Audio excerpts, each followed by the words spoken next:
Yo, me too, bro. That's why I got on here early.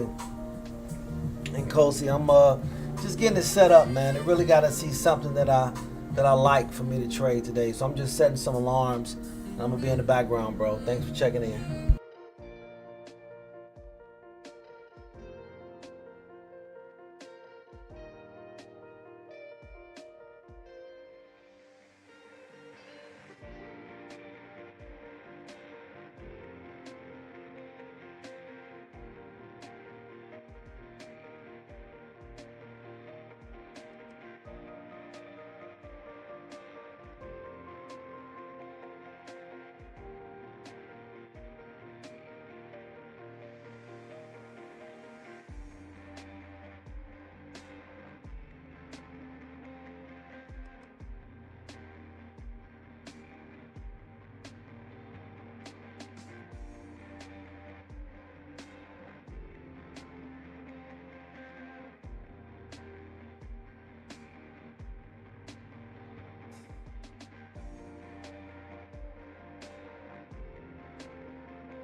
back.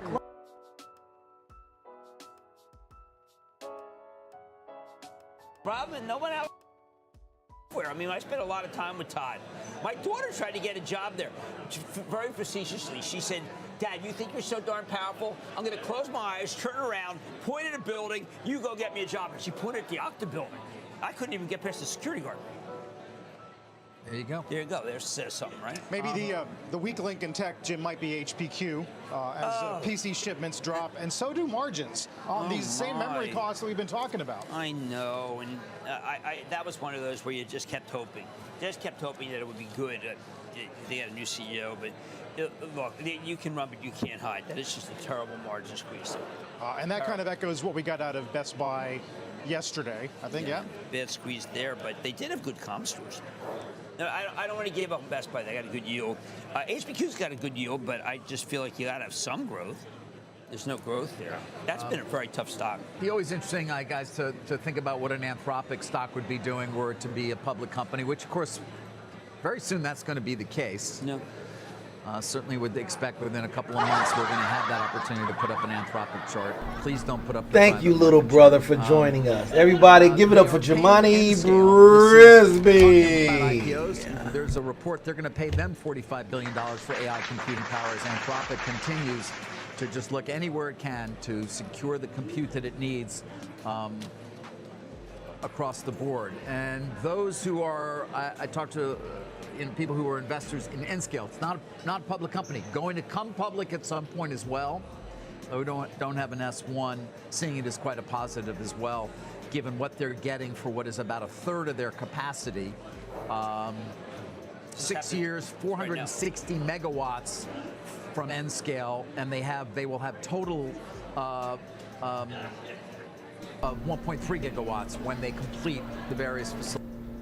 All right, team. So we basically just have our alarm set. Today it's pretty much going to be a nothing burger, as it has been for the past couple days. We were able to make some beautiful money Monday and Tuesday. What's today? Thursday. Took yesterday off. Yesterday was nothing burger, waiting for Nvidia to put out its earning yesterday evening. We finally did break that 767, what I was looking for, as far as to take a call up to the 773 area. However, in pre-market, we did go ahead and hit 770.8. So I have an alarm set at 770.8. If we get back to that area, then I will look at taking a call, as we are still green for the month, green for the week. The day is still undecided. Additionally, if the market should fall down to the 765.5 area, then I will be looking and being interested in taking a put potentially. So with that being said, my plans are as follows. Taking a call at the 768 area, taking it all the way to 770.5 and then 773.2. If the market should drop, then I'm looking to get in at the 765.8. First profit target 763.5. Second profit target 762.7. These are my plans for Thursday, August the 27th.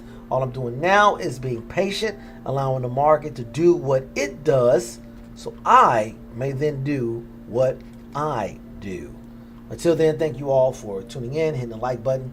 Big shout out to those of you all who watch the replay. I cannot thank you enough for your replay attendance. Don't forget, class will be starting Tuesday, this upcoming Tuesday, the 1st. Very excited about that. Look for more information as we go on throughout the day. And that's coming up in this Falcon. I got to tell you, I'm going to be at Falcon's in Vegas. Salesforce shares are really taking off, guys. Well, Up because 17. the short squeeze is extraordinary. Yes, up 17%. And it does, I introduced this idea that you want to be careful shorting software in general when that when those Workday headlines came out a couple of weeks ago about a potential, at least, opportunity there to try to take that company private. By the way, when it comes to Workday, they're still at least trying to some extent to see. It's not an easy deal to finance, given the size, not to mention the move up in the stock price to a certain extent. Will they have to answer tonight? You'd have to sell at least 20 billion in bonds. You'd have to raise at least 25 billion equity, even more than that. That's a big number, even if Silver Lake is one of the names there. But my understanding is the efforts are still kind of underway. But that does underscore the risk you take in shorting some of these software names. David, they're talking about a short apocalypse. I like it, Jim. You like it? Not bad. Yeah. All right, Well, I'm gonna use it. speaking of take privates, are we not going to get Trian Wendy's? Is I don't this- really have anything. Yeah, on Reuters that, says guys. no, at least for now. I don't have anything on that. What? In but did you terms see of about their the quality that they long-term admitted? ownership. But the quality? The quality of Wendy's, the CEO, he had a mea culpa about the quality. Quality you know, of what, 'cause- the food? Yeah, let me get that. This is a Reuters exclusive, so to speak. yes. That stock is And, down. You know, listen to this. Is it on Monday? Wright, that's the CEO, issued a rare corporate mea culpa, telling the Wall Street Journal that the chain sacrificed quality to trim costs. I will tell you that my wife has not had a baconator. The ultimate judge of she has not burgers. had a baconator in 6 months. Well, there you go. That explains it all. Yeah. Well, thank you. That explains it all. I think sometimes you have to do sampling, David. You have to do what? Sampling. Sampling, yes. Sampling. Short apocalypse. Yes. So he likes that short Definitely. apocalypse.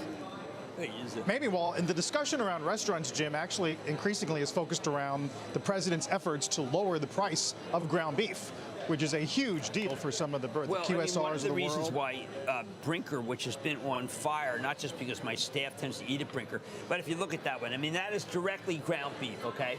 That is ground beef. And what about your Texas Roadhouse? Well, Yeah? it's a little less ground beef, but it's been Look at Brinker. fantastic. Holy cow. Yeah, I well, gotta that's go to Chili's, man. I hear it's a great deal. it's fantastic. And by the way, the margaritas are with name brand.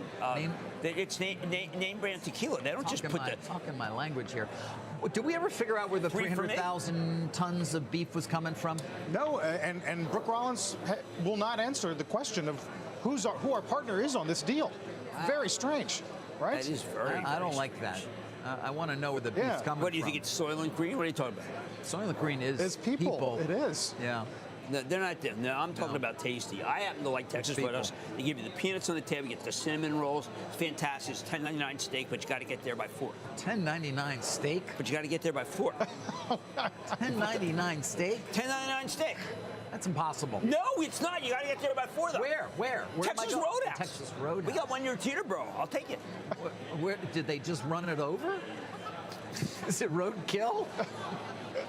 It's fresh at least. I mean, Jim, is there any reason to worry about Burl going into winter? Or is this just a summer quarter that's I'm hoping it's a summer quarter. Yeah. I mean, I think that.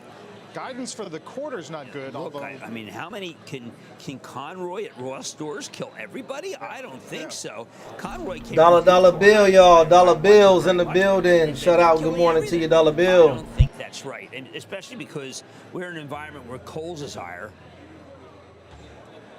People like the Kohl's quarter, David. They did. All I right, well, stopped going to Kohl's. You know how I feel It's an about Kohl's. interesting market today, and then we pointed out, I mean, NVIDIA obviously up, and given the accretion of market cap, that's not an insignificant number, but almost everything else is sort of not doing much. I mean, wasn't there a time when we could have imagined a quarter like that from NVIDIA would lift everything in Well, but some way, for- given it is so reflective of just the insatiable demand Well, I think for there's compute? I think there's bifurcation. I think DRAMs, those stocks, I mean, one of the things that was very clear was the shortage isn't going to end. That verifies what Sanjay Mehrotra said when I was with him last week at Micron. Yes. That next year's going to be more tight than this year, which is something that Tim Cook said at Apple. So, I mean, I just think that those are right, but the rest of them have a little too. Maybe they have. I haven't done anything yet, Dollar Bill. I'm just sitting here being patient right now. I'm looking to take a call above the 770.8. Looking to take a put below that 766. Looking around that 765.8 area.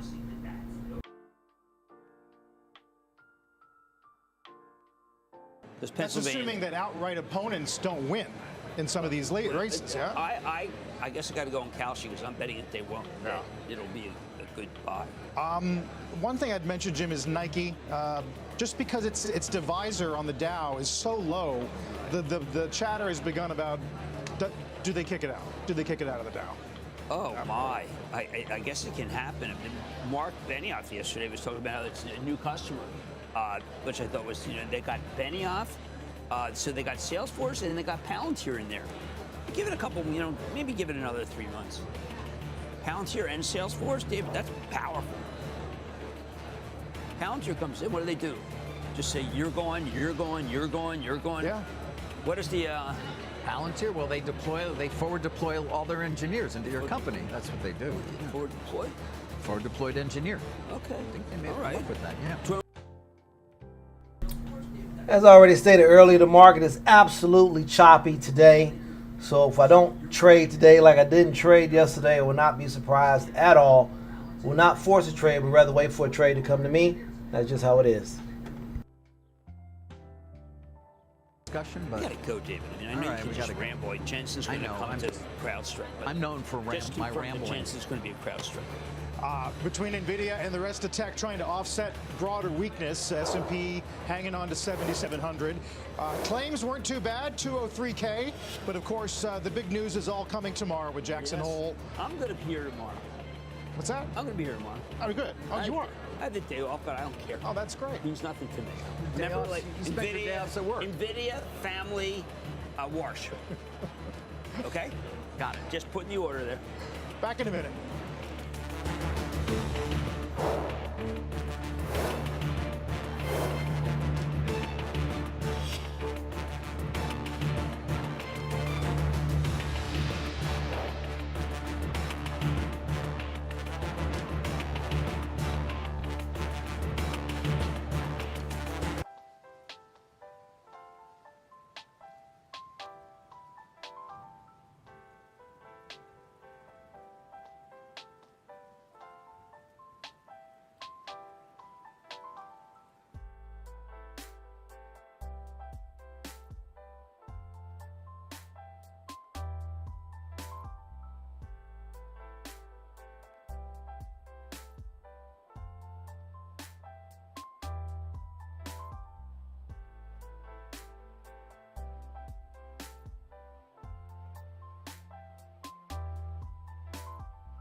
We're not interested in destroying anyone. We think of this as a very positive sum thing, right? That's the way markets work. We're creating new value here, and the question is just, it's not about destroying anyone. It's about how much of these enormous gains go to various various people and various companies. Anthropic's Dario Amodei on Mad last night with Jim after that expanded partnership with CRM, which, by the way, Jim, enjoying its best day in 6 years. Well, that makes sense. It was having the worst skein. It was when it was down at 180, and Mark was calling me. He said, "Listen, I mean, what is coming on?" And we used to talk about this apocalypse, and I said, "Look, I'll tell you what's going on. You're doing single digit. You got to do double digit." Well, he's doing double digit. And Dario, he didn't understand my sense of hyperbole. I said, aren't you trying to destroy Mark? It was a little facetious. It was like a kind of he'll get my humor eventually. Yes. Within a stone's throw here of going green for the 1 year. We're back in a minute.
Jim, a busy day for software and CrowdStrike, by the way, one of its best days ever. Yes, got George Kurtz on tonight. Now remember, next week is their big festival, so I think you buy the stock here.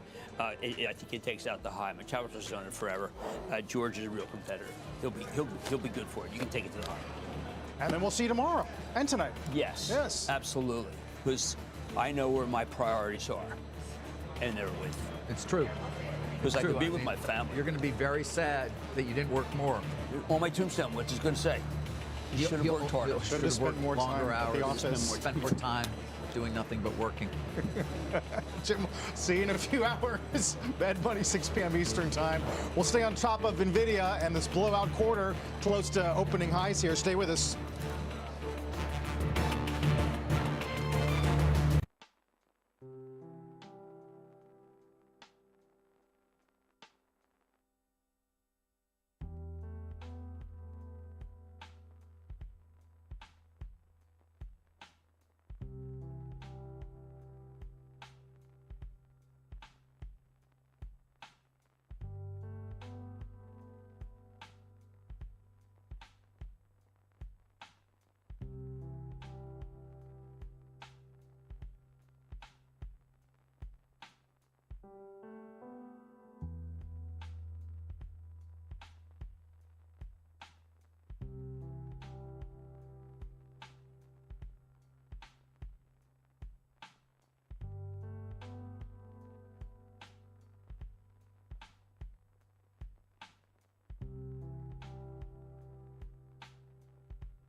Good Thursday morning. Welcome to Squawk on the Street. I'm Carl Quintanilla with David Faber, Mike Santoli, live at Post 9 of the New York Stock Exchange. Sarah Eisen has the morning off. Tech's moving higher today, driven by this big jump for Salesforce and NVIDIA with blowout guidance. We're going to talk to top chips analyst Stacey Rasgon in just a minute.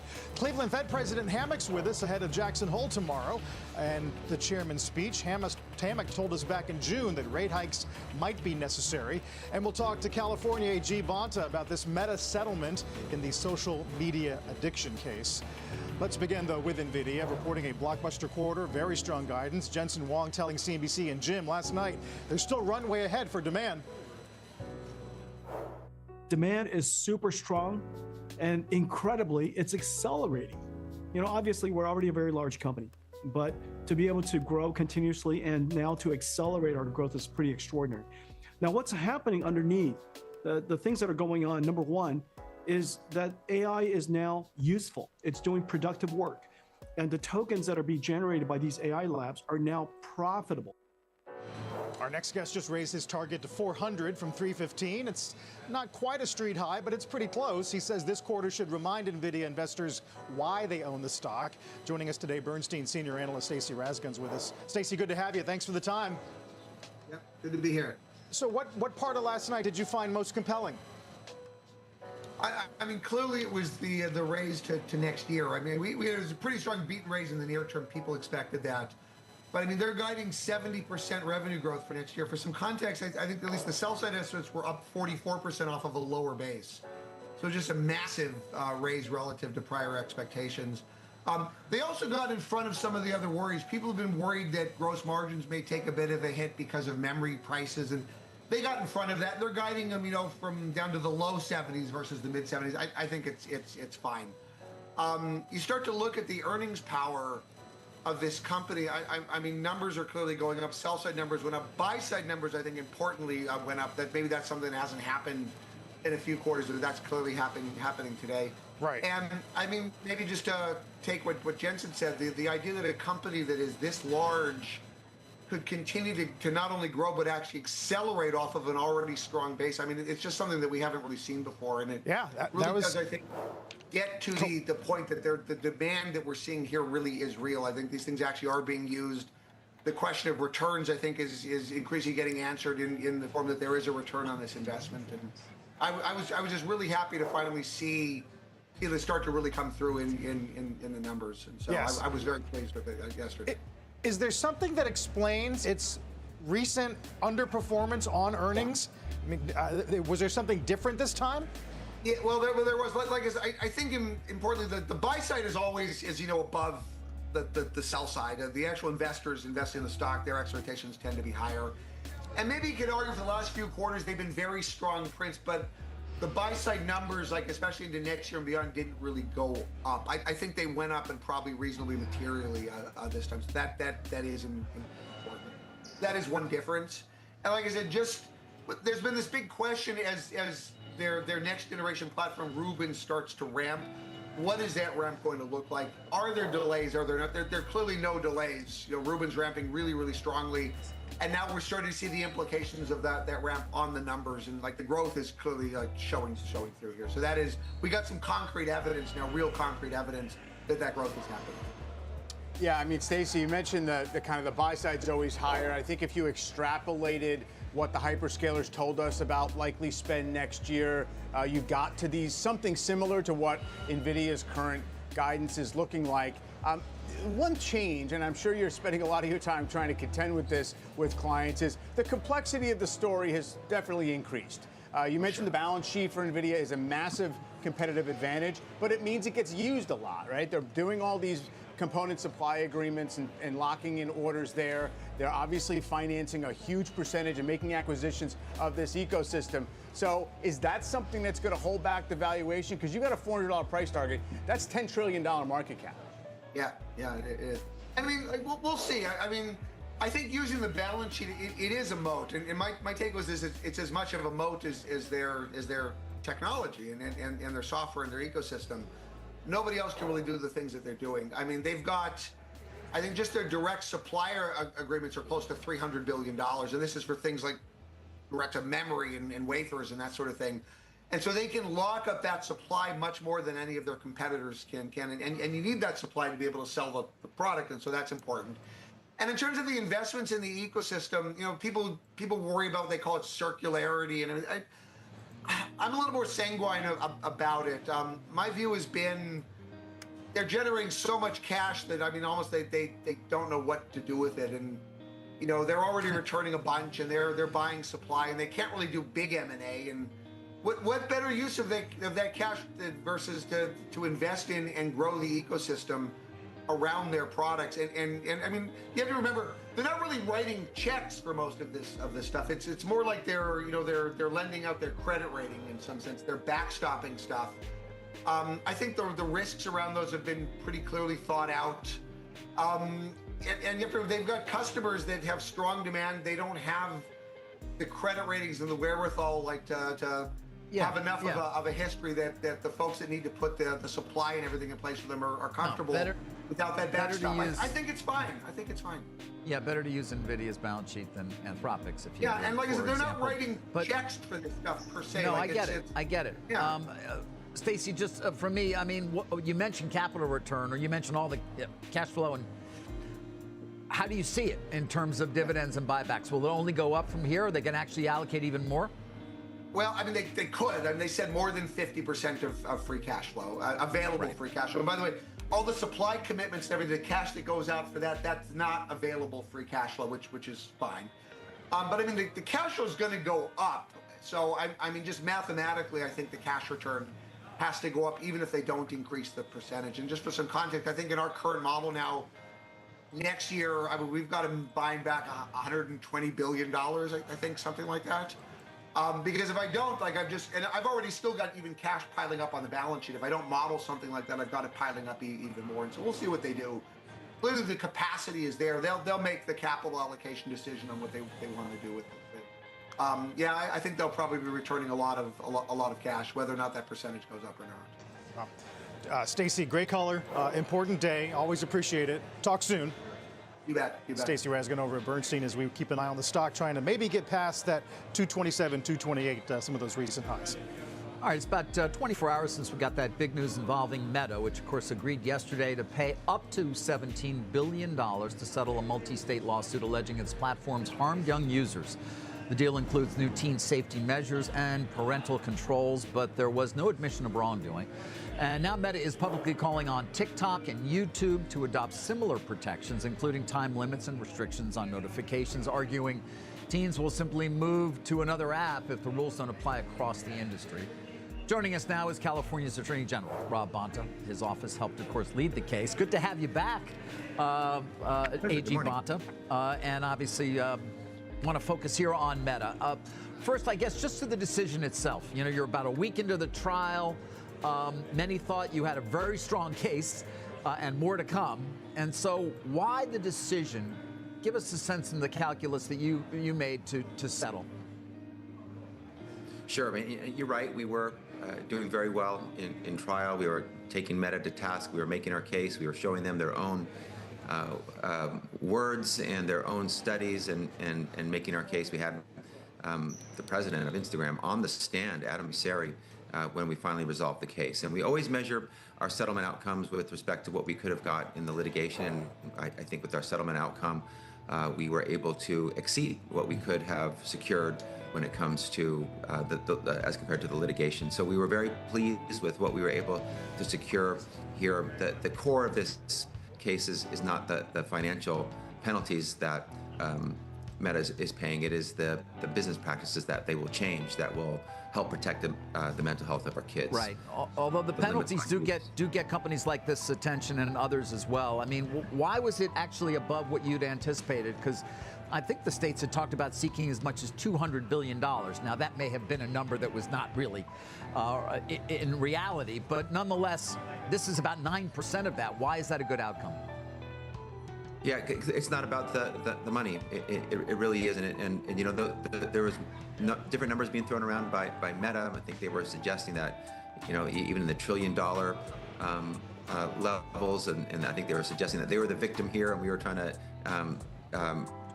run them out of business. And that was never the issue. The issue was the changes in business practices. Stop knowingly hurting kids. They designed and deployed dangerous products that hurt the mental health of kids. They knew they did. They doubled down on them. They lied to the public about them. We wanted that to stop. We wanted to protect our kids. $17 billion is historically high. It's the highest amount of money ever paid in a case like this. And $17 billion can do a lot of good to prevent and remediate mental health harms for kids. So that is a significant component of our case, but we're really focusing on the changes that will reduce the excessive use, the compulsive use going forward. And I want to come back to that, but just to stay on the number itself as well. It is up to $17 billion, but I believe only $11.66 billion is actually guaranteed. The remaining, let's call it $5 billion, is what they're calling a contingency installment payment. And Meta owes that if Snap, TikTok, and YouTube all separately adopt equivalent restrictions. I guess, is that likely? What do we think are the chances that that's going to happen? We insist that it'll happen. It'll happen one way or another. Either we're suing TikTok now, so we are looking to ensure that they adopt the similar practices and commitments that Meta did, and we are very interested in Snap and YouTube as well. We want an industry-wide solution. We want everyone in the industry to be taking steps like Meta is required to now because of the settlement agreement that will protect the mental health of kids.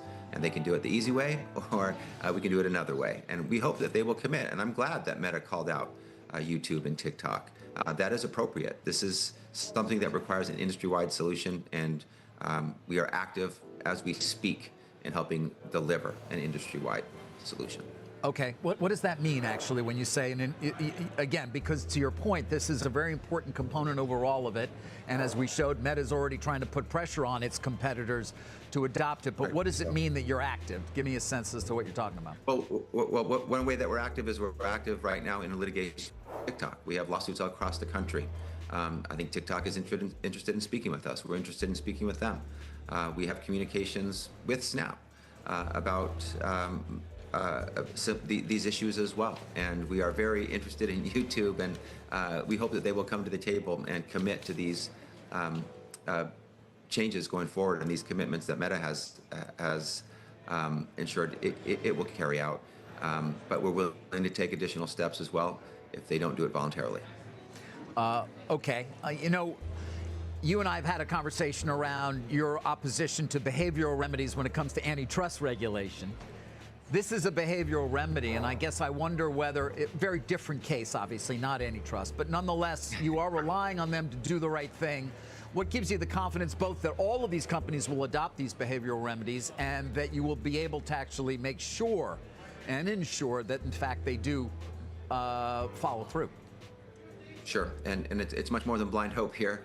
We have an independent auditor that will be assigned to the case to oversee Meta's compliance, to make sure that they are actually doing what they're required to do. And if they don't, this is a consent judgment, a consent decree. It's not just a private party settlement, if you will, but between the states and Meta. It is overseen by the court. And if they fail to follow through on the commitments on the terms of the settlement agreement, we can haul them into court. We can make sure that the court orders them to carry out the terms of the settlement, and if necessary, can hold them in contempt. So we have important enforcement oversight mechanisms with respect to an independent auditor and the court's ongoing jurisdiction going forward. Parents here play an important role, and I do wonder, one of the toughest restrictions, I believe, is this 2-hour time limit, the overnight block as well. But that can be lifted by a parent, right? With the simple click, I would assume, of a phone. So I am kind of curious, AG Bonta, how much real-world behavior change do you expect as a result of this ruling? Or the settlement, I should say. Yeah, I'm glad you focused.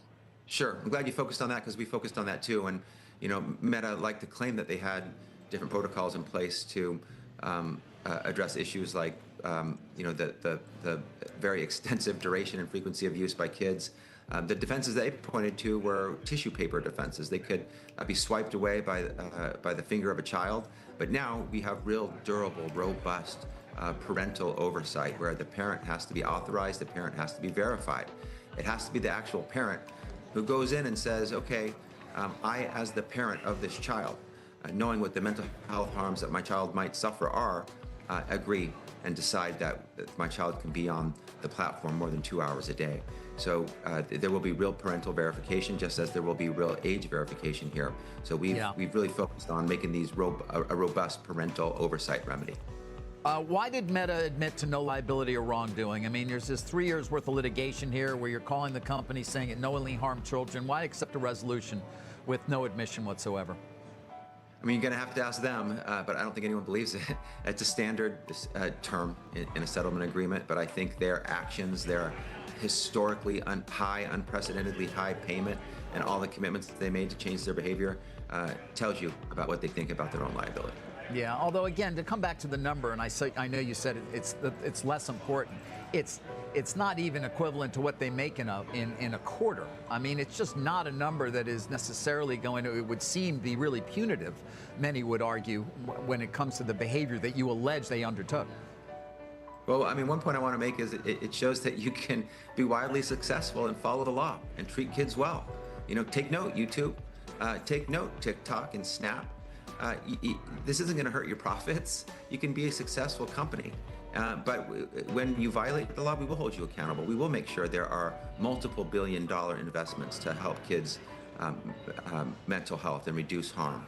And we will make you change your practices that are hurting kids. So, and that $17 billion, that's a lot of money. That goes a long way to help prevent and remediate mental health harms to kids. So we think this is a watershed moment. Right. It's an inflection point in where we go with our social media platforms and how they treat kids. It's historic, it's unprecedented, it's a milestone, and we're proud of what we accomplished here. But there was no change to the recommendation algorithm. I mean, why didn't it sort of touch the core design of Meta? Well, there is in California, and states are welcome to pass laws like California. And there's also an option to opt into sort of a chronological feed, if you will, a non-algorithmic feed. But that was one of the areas where there remains more to do. And that policymakers, maybe Congress one day will do something on this issue. They're invited to and welcome to the party here to help protect our kids. Meanwhile, state AGs are going to keep fighting for our kids, our parents, and our families. Yeah, obviously a lot more to come. All right, finally, since I've got you, it was only a week or so ago we talked plenty of Paramount, but there's a lot of back and forth earlier this week about a meeting that was going to take place that wasn't. You seem to say, well, they leaked the news of it and they're not good actors. Where do things stand right now in terms of the possibility of you getting in a room and trying to at least discuss a settlement with Paramount over the Warner Brothers acquisition? Yeah, it's very possible. And of course, we remain willing, ready, willing, and able to do that. They just have to follow the rules that every other party in litigation and attorneys in litigation follow, which is engage in good faith, engage sincerely, don't engage in lying leaks to the press while we're having confidential settlement discussions. That's basic. Anyone should be able to do that. They're an outlier because they can't and decided not to. They're playing too many games. They're being too cute. Just have a normal settlement negotiation. They asked for it, and so we were willing to have it. And then they ended it because of their conduct. Well, they showed they weren't willing to act. I guess it didn't even start. What's a normal settlement? What does that even mean, though, and have a normal settlement negotiation? We did start on Friday with some preliminary settlement discussions between our two teams, and then I was scheduled on Monday to meet with Mr. Ellison and others. And a normal settlement is settlement discussion is coming in good faith, having some ideas, making some proposals to address the concerns that we've raised in our complaint. Be solution oriented, be creative, be productive. Don't play cloak and dagger with the press by lying and leaking. It's pretty simple. They failed to follow a very simple rule, and we're not going to have that. That doesn't fly with us. So now, I should point out, they say they weren't responsible for the leaks. You obviously seem to believe otherwise. They were leaks. I'm not sure who was responsible for them. They didn't make them up. The leaks didn't invent themselves. Someone leaked, and the sources were cited by the Wall Street Journal and others. So I know they're denying it, but I'm confident they were responsible for the leaks. All right, well, we're going to be paying close attention. Look forward to further conversations, perhaps, if and when you do get to any settlement discussions. A.G. Bonta, thank you. Appreciate your joining us. Thank you for having me. My pleasure. Take a look at our roadmap for the rest of the hour. When we come back, our first on CNBC interview with Cleveland Fed President Hammack, live from Jackson Hole, ahead of tomorrow's speech from the chair.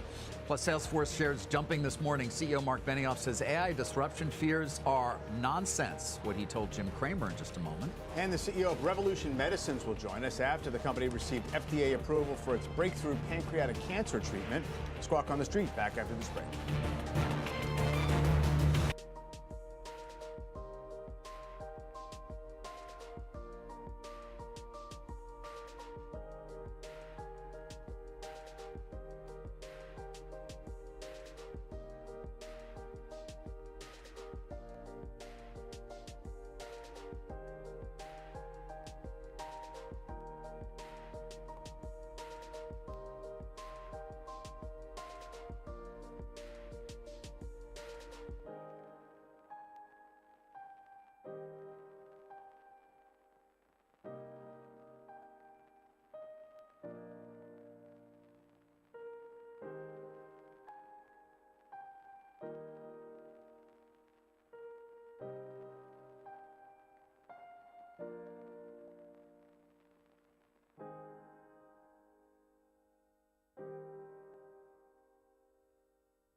Welcome back. Wall Street is awaiting a key speech tomorrow from Fed Chairman Kevin Warsh at the Jackson Hole Economic Policy Symposium. That's where we find our Steve Leisman, who's joined by Cleveland Fed President Beth Hammack in a first on CNBC interview. Steve.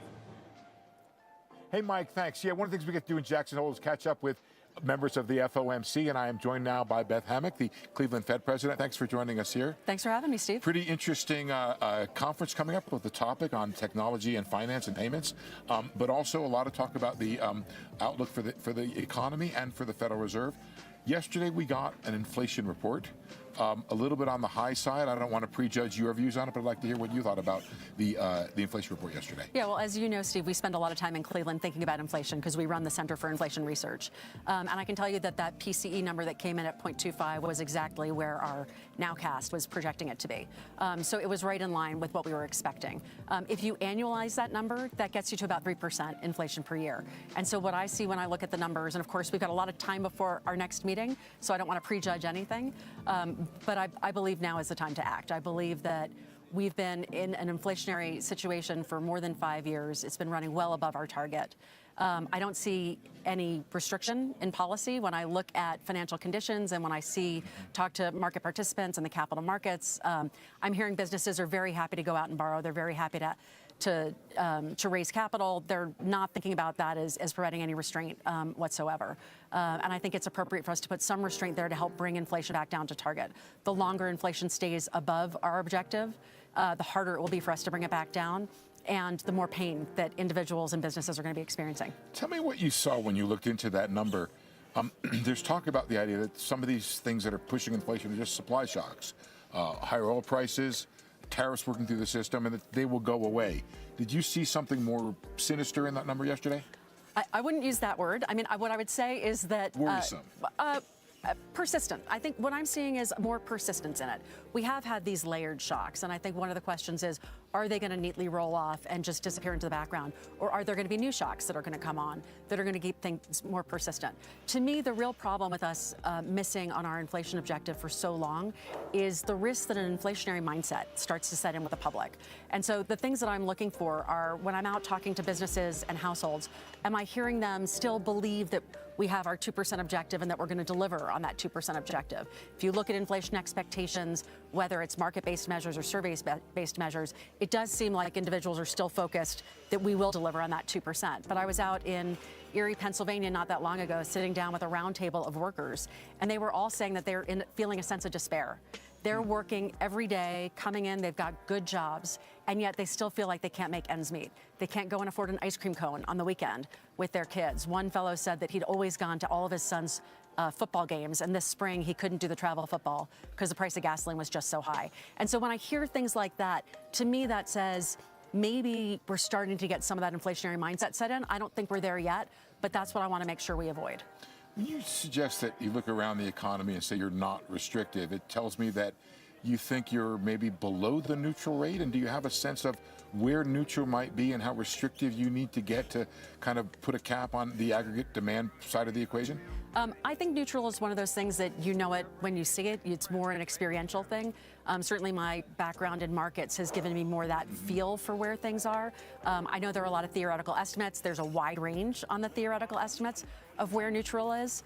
My estimate tends to be towards the higher side of people on the committee in terms of where I think it is, and that's one of the reasons. You know, for me, what I look at to see are we restrictive or are we not is just talking to businesses, seeing the capital markets. We're seeing $1 trillion IPOs happen in the marketplace. We're seeing records amount of debt issuance. To me, that doesn't feel like we have restriction in the economy.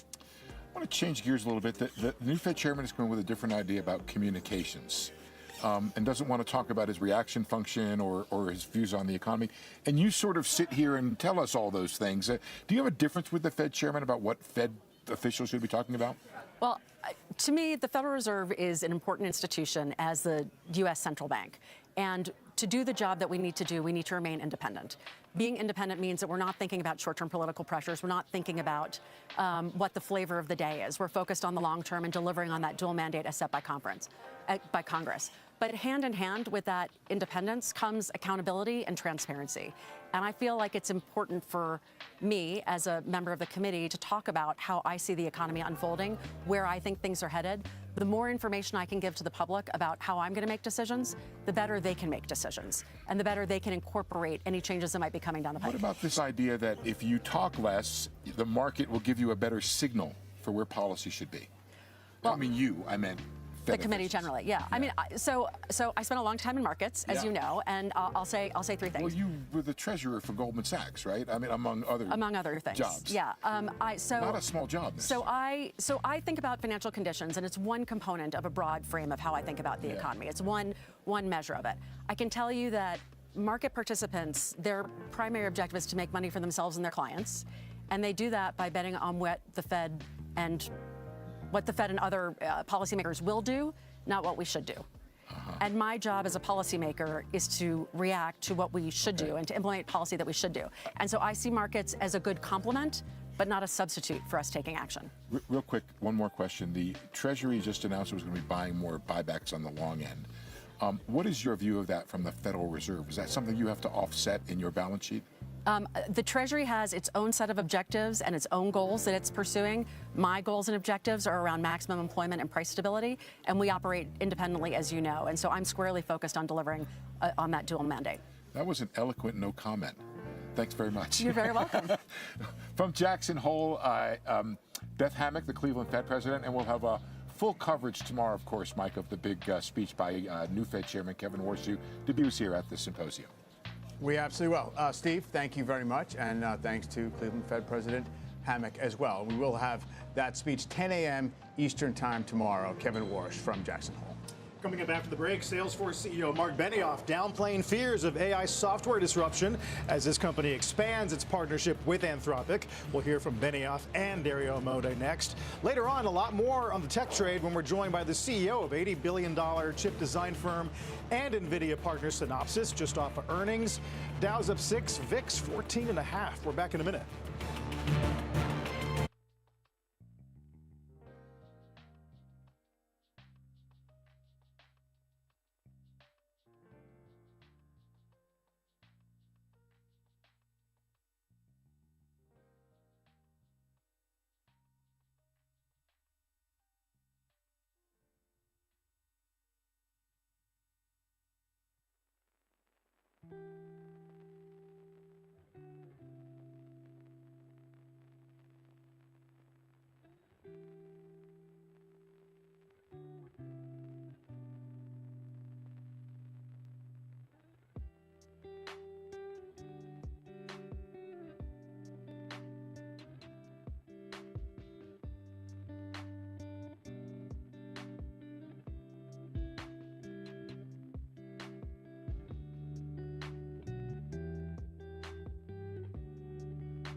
Man, I just looked at that, hadn't looked in a few minutes, and I said, wow, up 20%. That Salesforce stock, best day in 6 years. That's after it posted a beat on earnings, it raised guidance. CEO Mark Benioff, of course, talking about all the positives and how they proved the naysayers wrong. Was an 11% rise up from a year earlier, by the way. Last night on Mad Money, Benioff discussed the quarter and also did push back on those SaaSpocalypse concerns. This SaaSpocalypse narrative has been such nonsense. I mean, I've heard you say it yourself many times. And here you can see, Jim, net new AOV growth is the strongest in 4 years. Skeptics said seats would decline, Jim, and Agentforce sales and service and Slack all grew seats year over year. Skeptics said customers are going to leave and attrition is near its lowest level ever. And Jim, skeptics said pricing power would erode. And here we are with our A1E and A4X bundles. Bookings more than doubled quarter over quarter. Salesforce also expanding a partnership with Anthropic, unveiling what it's calling Claude Force. It's a platform that gives salespeople access to Claude's data. Yesterday on CNBC, Anthropic CEO Dario Amodei discussed the new collaboration, also responded to concerns around his company's impact overall on the software industry. We're not interested in destroying anyone. We think of this as a very positive sum thing, right? That's the way markets work. We're creating new value here. And the question is just, it's not about destroying anyone. It's about how much of these enormous gains go to various people and various companies. Of course, for quite some time, there has been a concern, and it continues, that many of these frontier models from the likes of Anthropic or OpenAI will disintermediate Salesforce as a service companies, either because it will eliminate the seat model and they'll have to move to sort of an outcomes model, which might result in lower numbers. It will introduce the idea of real competition where they say they can create it internally and therefore they don't want to pay as much for it, and on from there. Of course, Salesforce defying that. And from a stock perspective, Mike, I think the 3-month momentum in software is better than semis. It is, yeah. They've kind of changed places here in this race. So the stock, dramatic move. It gets you back. In mid-June, Salesforce got down to like 8 times the consensus for forward 12-month earnings. I mean, this is usually like a 25 multiple over recent years.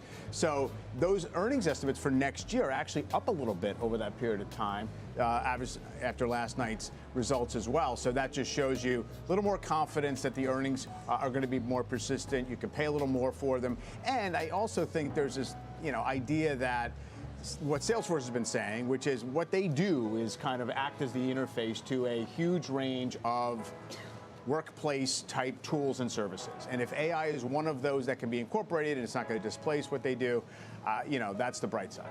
So we'll see. I still think it's a long way to getting back to the comfort level with enterprise software where SaaS was just this magical profit machine forever and we're going to get those premium valuations again, but you don't need that for the stock to work from here for a little while. Yeah, I mean, it's been a rolling series of arguments on the bearish side on CRM. For a while, it was about giving away deals at the expense of margins. Then it was about organic growth versus M&A. Certainly, this latest round has been difficult. I'll tell you what, IGV was down 30 on the year in the spring and is now green by 3 points. Yes, what's interesting about today, too, just a quick note, is that with NVIDIA up and taking up the AI hardware names and CRM taking software up, people are getting chopped up here because you were long one and short the other in a large degree, and it's probably causing a lot of flux. With the factor stuff, it's netting out to very small moves in the indexes, but that's definitely a factor of what's going on under the surface today. Time now for CNBC News Update. Brandon Gomez has that for us. Brandon. Good morning, Mike. Rescued crews are spread out across the border with Nepal and Tibet, searching for survivors after yesterday's massive mudslide and flash flooding. Local authorities report at least 350 people have died, with more than 1,300 still missing. At least 65 Americans are believed to be among them. Authorities now say they believe a glacier collapse triggered the devastation. After more than 25 years, the self-proclaimed mastermind of the 9/11 attacks is finally going to trial. Khalid Sheikh Mohammed, who has been held at Guantanamo Bay since 2006, will go on trial in June of 2028. The judge made the decision after years of legal wrangling, including a plea deal avoiding the death penalty that then Secretary of Defense Lloyd Austin voided after criticism from 9/11 families. And a day after Russia accused Ukraine of firing British missiles at a shopping center in a Russian-controlled territory that allegedly killed civilians, a spokesperson for the Russian Foreign Ministry today warned the UK that it could strike British targets inside and outside of Ukraine in retaliation for Ukraine's continued use of British long-range missiles in the war. Carl, send things back to you. All right, Brandon, thank you very much. Still to come, we're going to break down NVIDIA's impact on today's market action, lifting the tech trade, even if not a whole lot else is working. Next hour, do not miss the CEO of Revolution Medicines after the FDA gave the green light to that company's breakthrough pancreatic cancer drug. Stock's gone from 38 to 218 since August of last year. Stay with us.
Welcome back. Let's get a check on the market action this morning. You see the S&P 500 is up about 0.5%. Almost all of that is NVIDIA, but you do have some other sectors actually trying to move along with it. The equal-weighted S&P is about flat, so the heavyweight companies are still in charge. Software bouncing as well. Joining us now is Dan Greenhouse, Chief Strategist at Solis Alternative Asset Management, who is here with us. Dan, good to see you. Good to see you guys. We've gotten through this phase of, earnings doing a huge amount of the lifting for good reason. Obviously, the numbers are pretty gaudy. We got some macro wobbles, right? Last week, we were fixating on bonds. They've calmed down right here. I mean, what are the stakes going into the rest of this month? When markets try to just kind of stay range-bound, and we get Kevin Warsh tomorrow. Yeah, I'm gonna take a different tack here and say low stakes. Yeah. I think we passed a lot of the hurdles. I don't think Warsh is going to do, Chair Warsh on tomorrow is going to do much of anything. Maybe give you a little context around not forward guidance, but what we call the reaction function. But I don't think that's going to be much news. And with respect to the market, you've got most of the economy doing well. You've got most of the market doing well. It's certainly not just, I mean, today is obviously all tech, but it's not just tech. There are a number of sectors and industries you can point to. So I think right now it's all at the risk of knock on wood, all well and good. No, I mean, look, the VIX at 14.5 suggests that traders think things might be settled here for a moment. Although I would maybe not so much quibble about things going generally well, but what the market has been concerned with is the capex part of the economy, the corporate spending part is, if anything, in overheat mode. You have the bond market trying to digest that and ration capital to that sector. At the same time, housing isn't really doing anything, and we worry if the Fed has to move one way or the other. I mean, the Fed on hold in general is a bullish thing, but I just wonder if you think that there are decisions to be made to figure out which way to lean in terms of either we have to get more restrictive on capex or the rest of the economy needs help. I don't know why we need to get more restrictive. I mean, listen, we've had $500 billion, something like that, of global issuance this year to fund the build-out. There's very little difficulty for Google issuing in every market around the world.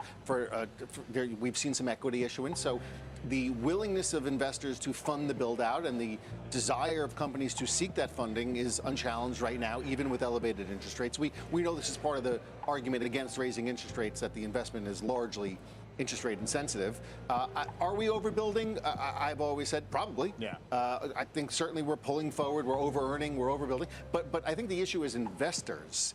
And this is really important for viewers out there that sit here and listen to a lot of people espouse a lot of these concerns. Knowing that you're overbuilding or overexpending or anything like that is one thing. Knowing when it's going to end is the important part. And the history is littered, as all four of us know, with any number of people that have pointed to any number of indications that X was going to end, and X went on exponentially further. And I think we're in one of those environments right now, and we've talked about this before, and I'll bring it up again. The famous Chuck Prince line about you have to dance while the music is playing is inexorably true right now, because the music is not just playing, it's playing very loudly. Meantime, we've got a stalemate in Iran. And if we're really starting a new trade war with, in this case, Canada, does that negate the notion that tariffs are a one-off if they just keep coming? Tariffs are definitely not a one-off. And I think the tit for tat, if you will, with Canada is more concerning than the alternative. But I also don't think the market cares very much right now. And when I say that, we care about Iran, we care about China, we care about tariffs, et cetera, et cetera. But to reiterate the point, the AI story is so dominant, not necessarily economically, but with respect to the market, although largely both, that a lot of these other things fall by the wayside. We are, in effect, being saved by the scale of this build-out. So I don't want to say it doesn't matter. I mean, of course it matters. And we actually, Solis has a couple of investments up in Canada, and so we're sort of impacted by this to some degree. But when you have everything, for lack of a better word, working so well right now, and it's not as good as it could be, but it's doing pretty well, a lot of this stuff is just toothpicks or some little itch rather than a larger issue. Chuck Prince did stop dancing, though. and Citi, he was the CEO of Citi, we should point out, people, and the stock did go into the low single digits. It did. And it wasn't pretty. And I do wonder, to the extent that you now have some experience and wisdom, even though you're still a young man, Dan, what are you looking at to you still got to try and figure that out if and when that music does get turned off. So we've talked about this before, and again, one of the many myriad reasons why I love coming here. But like when you look at the 90s that we lived through, you did have, at the end, people pretend like it didn't happen, you did have profit warnings from Intel, from Lucent, from Sun Micro. You had the famous comment about paying X percentage of revenues from the Sun CEO. There were a number of things you could point to. I think it was a WorldCom MCI merger that the DOJ prevented in early 2000. You had a couple of things that, in retrospect, you could have said, well, that's an indication that X is going to happen. You just had the guy and the company at the nucleus of everything happening come out yesterday, and not just saying, and I know you just had Stacey Razgan on, so I'm going to repeat, revenues are not just up 70%. They would have been up 100% if we weren't supply constrained. And every other company that reported before this said, some from CoreWeave to Eaton, everybody is talking about there's more demand than supply. And as long as you're getting headlines like that and comments like that, and I'm a broken record for a year or whatever now, I'm not sure how you step in front of that train. Yeah. So then rates go higher on that. Well, okay, so for the rate story, tell me how, and I'm on the other side of this, tell me how interest rates affect tariffs. Yeah. It's effectively a sales tax. Tell me how interest rates affect the war in Iran, which is pushing up oil prices to some degree. It doesn't. Tell me how Google is not going to invest as much, or SanDisk, or insert company here, CoreWeave, that is not going to invest because rates go up 50 or 75 basis points. I think one of the questions that Steve asked Beth Hammack in your last segment was really important. It got to what's the underlying issue that the Fed can address when you take out those other issues. Is demand so hot, ignoring these quote-unquote one-offs, that I need to tighten interest rates? Maybe. I'm not sure I'm there, but that's the question that we need to ask ourselves. Now, obviously, we don't know if the tool's right for what needs to be done. Dan, good to see you. My pleasure. Thank you. Still to come, we'll have a closer look at CrowdStrike's quarter. It was a very strong one. You can see the stock reacting as well. Up, by the way, more than 100% over the last year of trading. We'll be right back.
Shares of Salesforce are climbing after the company's latest earnings report and its expanding partnership with Anthropic.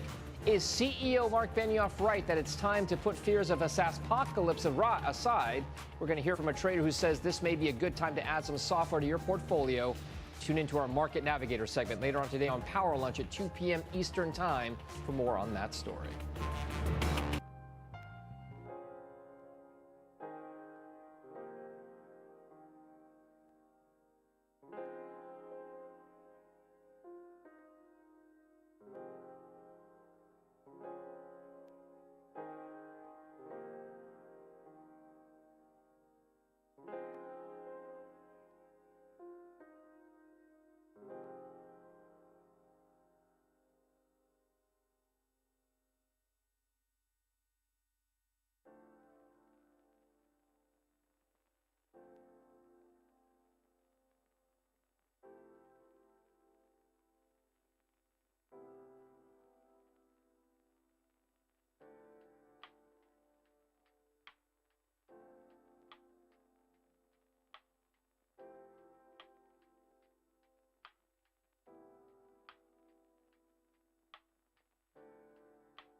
Still to come, what the options market is signaling about software as names like CrowdStrike, Palo Alto, and Palantir all jump today.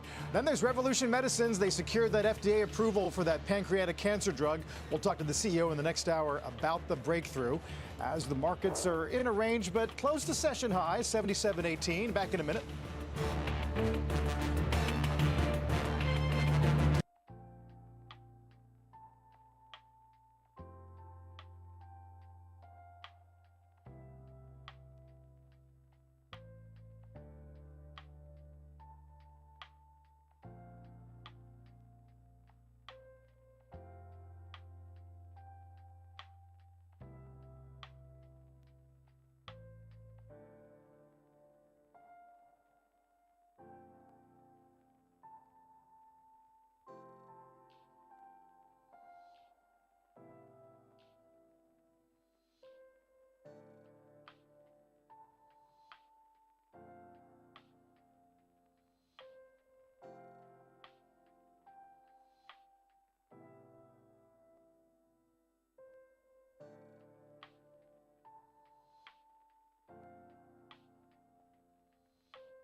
Welcome back. Salesforce is jumping today, and a number of other software names are seeing big gains as well. Let's get to Oliver Rennick at Cboe in Chicago with a look at what the options market is signaling around this group. Oliver. Good morning, Mike. Options traders are finally waking up to the software sector today after big rallies in Salesforce, Okta, CrowdStrike. Volume in the IGV ETF is almost 9 times the 30-day average, and CrowdStrike and Okta are doing 10 to 20 times their normal options trading volume. It's generally a lot of call buying, as you can imagine, particularly in CrowdStrike, where call buying is double puts and $100 million of the $120 million in premium is tied to calls. The most popular contracts by volume in CrowdStrike are the 220 strike expiring Friday that's now in the money, as well as the 230 strike, which needs another 3.5% move from the stock into the weekend. Traders are also now looking ahead to what's next for this group, which means Palo Alto Networks earnings on Tuesday. The stock's generally one of the most popular cybersecurity trades, and it shows. The highest volume contract right now is the 420 strike call that expires tomorrow. That's an 8-cent flyer that needs a 12% rally in Palo Alto before the weekend. Might sound crazy, but the stock is up 10% today. It's now up 110% this year. And along that same vein, it might also be time to watch another favorite, that is Palantir. Calls are ripping there too as the stock approaches year-to-date highs. Mike, back to you. All right. Hey, somebody's got to win the lottery. We'll see. Oliver, thanks. Don't miss CrowdStrike CEO George Kurtz with Cramer tonight on Mad Money. That's at 6 p.m. Eastern Time. Coming up after the break, we'll get Goldman Sachs' first take on NVIDIA's blowout quarter when we're back in just a few minutes.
Good Thursday morning. Welcome to Squawk on the Street. I'm Carl Quintanilla with Contessa Brewer here, post 9 of the New York Stock Exchange. Sarah Eisen's off today. Synopsys shares rallying alongside AI partner NVIDIA today. The chip design company raising forecasts. Does it signal a broader sector shift toward AI-powered engineering? We're going to talk about it with the CEO coming up. Plus, we're watching shares of Revolution Medicines getting a pop after the FDA approved its potentially game-changing pancreatic cancer drug. RevMed CEO Dr. Mark Goldsmith joins us exclusively. Got some diverging dollar store views on the state of the consumer and the economic challenges sending some of those names in opposite directions today. We'll explain that as well. NVIDIA is carrying a lot of water for tech. IT sector on the S&P up almost 3%, but every other sector is red, including 1% declines in utilities, energy, consumer staples. We're watching the 10-year too. A little softness today, back to 4.65. NVIDIA is really the mover this morning after reporting a blowout quarter yesterday. Jensen Huang talked to CNBC last night, describing the company's technology as the framework that all frontier AI models are built on. Listen to this. We literally run every single model. We're the only company that I know that runs every single frontier model, every closed model, every open model. It's built on NVIDIA. It runs on NVIDIA. And because of that, we're fungible. You could use us across all these different use cases. And because we have so many developers, our ecosystem is so large and we use it all over the world, the asset is durable, it's long life, it's fungible, and therefore, it's rentable. People are renting it for great money these days. And so that's the reason why it's an investable asset. Our next guest raised his price target on the stock to $300 from $285, adding that NVIDIA's Q3 guidance points to a solid AI spending environment. Joining us now at Post 9, Goldman Sachs senior analyst Jim Schneider. It's great to see you today. You think that the 70% growth for next year, the guidance, could surprise to the upside? We heard Jensen Huang say the demand could be more than 100%, except that supply is constrained. How do you solve that bottleneck? I think that's all true. So the company talked about unconstrained customer demand in excess of 100%. They feel they have confidence in line of sight to a good, solid 70% revenue growth, but the gap is data center, land, power, shell, also memory, and a bunch of other components that go into all the NVIDIA racks. So that's really the thing, and I think that there's going to be upside to 70%. Our numbers are a little bit higher than that already for next year, and we think it's going to be a question of the supply chain partners kind of closing the gap between someplace between that 70% and 100%. Jim, NVIDIA's receivables jumped 55% over the last quarter. The company has disclosed $366 billion of commitments, another $108 billion in change of guarantees, $500 billion of financing in its platform. At what point does this supporting customers actually become vendor finance demand? Yeah, I think there is some of this across the whole supply chain. You're starting to see the suppliers, which have very, very strong balance sheets and credit ratings, support some of the customers, maybe not the hyperscalers who actually have very strong credit ratings, but some of these smaller companies which don't yet. And so I think that there is at least a transference of credit worthiness, if you will, sort of across the supply chain. And we've written about circular financing in the past in some of our other notes. I think that at this point, I'm not particularly concerned with what I see. Most of the commitments they've talked about are commitments to their supply chain partners, so companies like memory companies and so on and so forth, that they need to provide sort of visibility for them to build capacity. And then there's a more limited amount of financing to some of the partners who are actually also customers. The margin guidance and the memory story. I mean, HP's down pretty significantly today on a memory price issue. Why are their margins so durable at this point? Well, there's a number of reasons. I think the fact that NVIDIA owns the entire system design all the way from not just their GPUs, but the whole rack. And so that actually gives them a bit of a flexibility in their ecosystem, which some other vendors do not have. So they can actually tweak the amount of memory downward a little bit in the system. They've also raised prices heading into 2027. And so the balance of that nets out in gross margins they expect to be 72 to 73% next year. That's below where the street and we were. However, I think it's certainly above where some people were worried it would be, given the rising input costs we're seeing across the entire supply chain. In some ways, I actually feel that's a positive clearing event for the stock. You sort of get that gross margin question out of the way for next year. All right. Do you think buybacks become material in the coming 6 months? I think they do. I mean, there's clearly a lot of commitments, and I think they're clearly investing to grow with their supply chain partners. But also the buybacks are important because I think people want to see from the company that they think their stock is good value at this point. Over the last 2 quarters, they've talked about 60% capital return in terms of excess free cash flow. So they've actually started to put their money into the buybacks already. I don't think people want to see this become an entirely a buyback and capital return story, but a balance of that and recognition that the current share price is attractive, and that certainly we think the valuation is quite attractive here. There's some that are raising concerns about NVIDIA's pricing power. Do you share those concerns? No.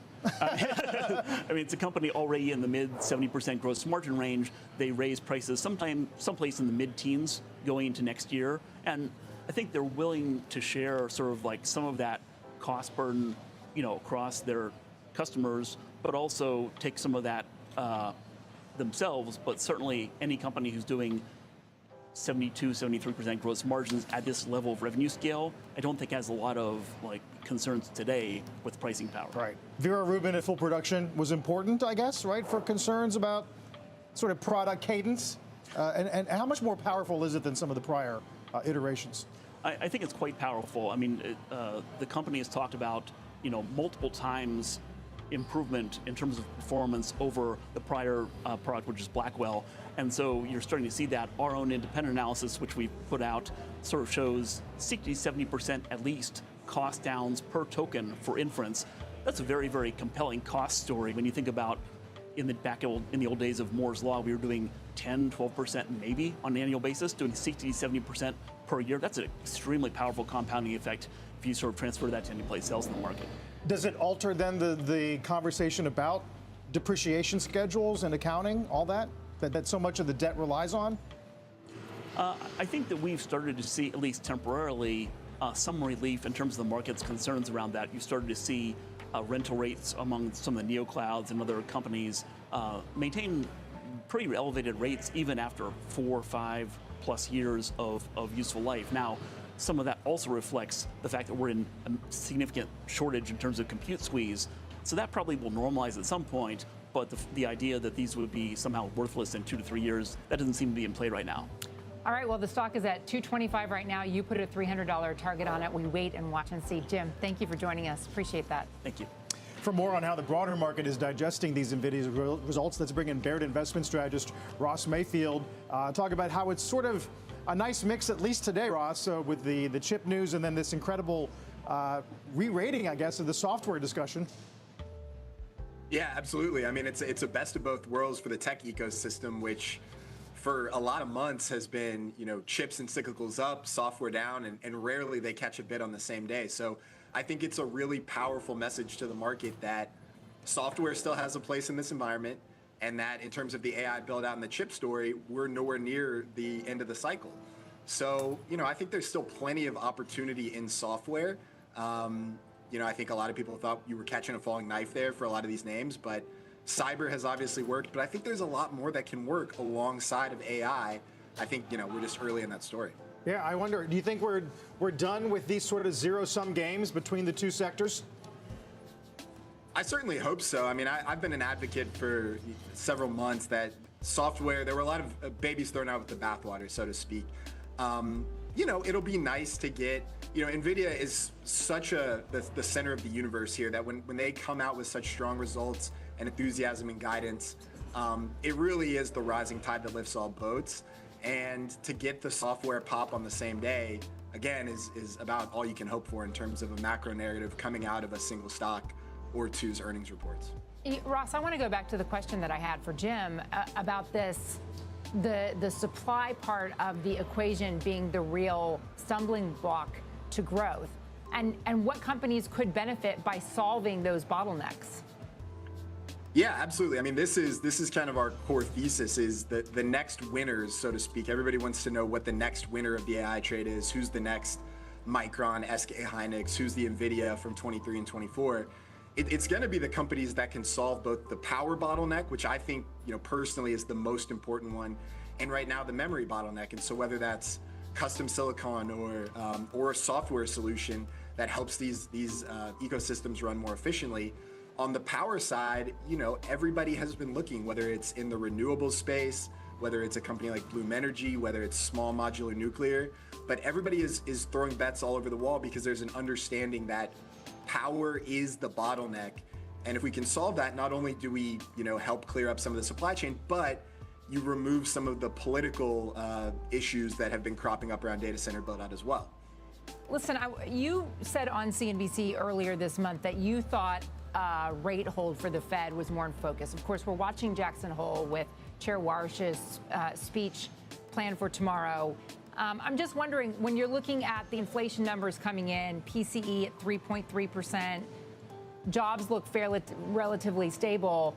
Do you think that this puts more focus on inflation? I mean, you had the Boston Fed governor telling Steve Leisman last hour that she's worried that higher inflation just becomes part of the consumer narrative at this point. Well, I think they've missed the boat on that. I think it's part of the consumer narrative and has been for a while, but I still think a hold should be the base case. Now, I'm not in the FOMC, so you do have to play the ball as it lies and listen to how the different voting members are thinking about things. But what I see is core CPI at a 5-year low, 2.4, 2.5, not at target, but still reasonable. Wage growth slowing, so no wage price spiral. A negative payrolls print last month, set against a decently solid labor market, but not what you want to see in any month. And inflation expectations, 5-year break-evens anchored. So I don't see the urgency that some of the voting members seem to see, especially when we're already, at a Fed funds rate that's above their view of neutral. So I don't think you can take hikes off the table, especially if they, take the view that they need a credibility bump in the market. But I don't see the data-oriented case for hikes in the near term. Yeah, I guess, the market, the 2-year was at 4.12 not too long ago, now up to 4.25. I guess the chances of a hike, if we keep getting numbers like you're talking about. Also, I wonder if you think that the 10-year deserves to drop out of this range it's been in. Well, on the long end, it's a different story, as you all have well covered. There's a lot more structural issues. It's a global story in terms of sovereign indebtedness and deficits and fiscal spending that if it's not going to be checked by policymakers, there's almost a hope that the bond market, the bond vigilantes of yore can kind of check some of this spending. So the long end is different from the short end. But, I think there's enough pressure on the Fed that you could still get maybe a December hike. But my personal view would be holding here is perfectly fine. There's still enough weakness throughout the system that, and in some of the rate sensitive sectors too. Look at housing, very weak stuff. So that would be my argument towards them. Ross, appreciate it. A lot going on. We'll see what we get tomorrow out of Jackson Hole. Thank you. Thank you. Still ahead, the CEO of Synopsys will join us on the heels of a beat and raise. We discuss the company's partnership with NVIDIA as well. Later on, the CEO of Revolution Medicines is with us. The company, as you may know, just received FDA approval for a pancreatic cancer pill that the Times described as potentially being life-changing, roughly $40,000 a month. We'll talk all about it when Squawk on the Street continues.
Welcome back. NVIDIA partner Synopsys reporting a beat and raise in the third quarter after the bell last night. Shares of the chip company and design company at session highs this morning as AI complexity drives demand for its products. And joining us exclusively this morning is Synopsys CEO Sassine Ghazi. Sassine, welcome back. It's always good to chat.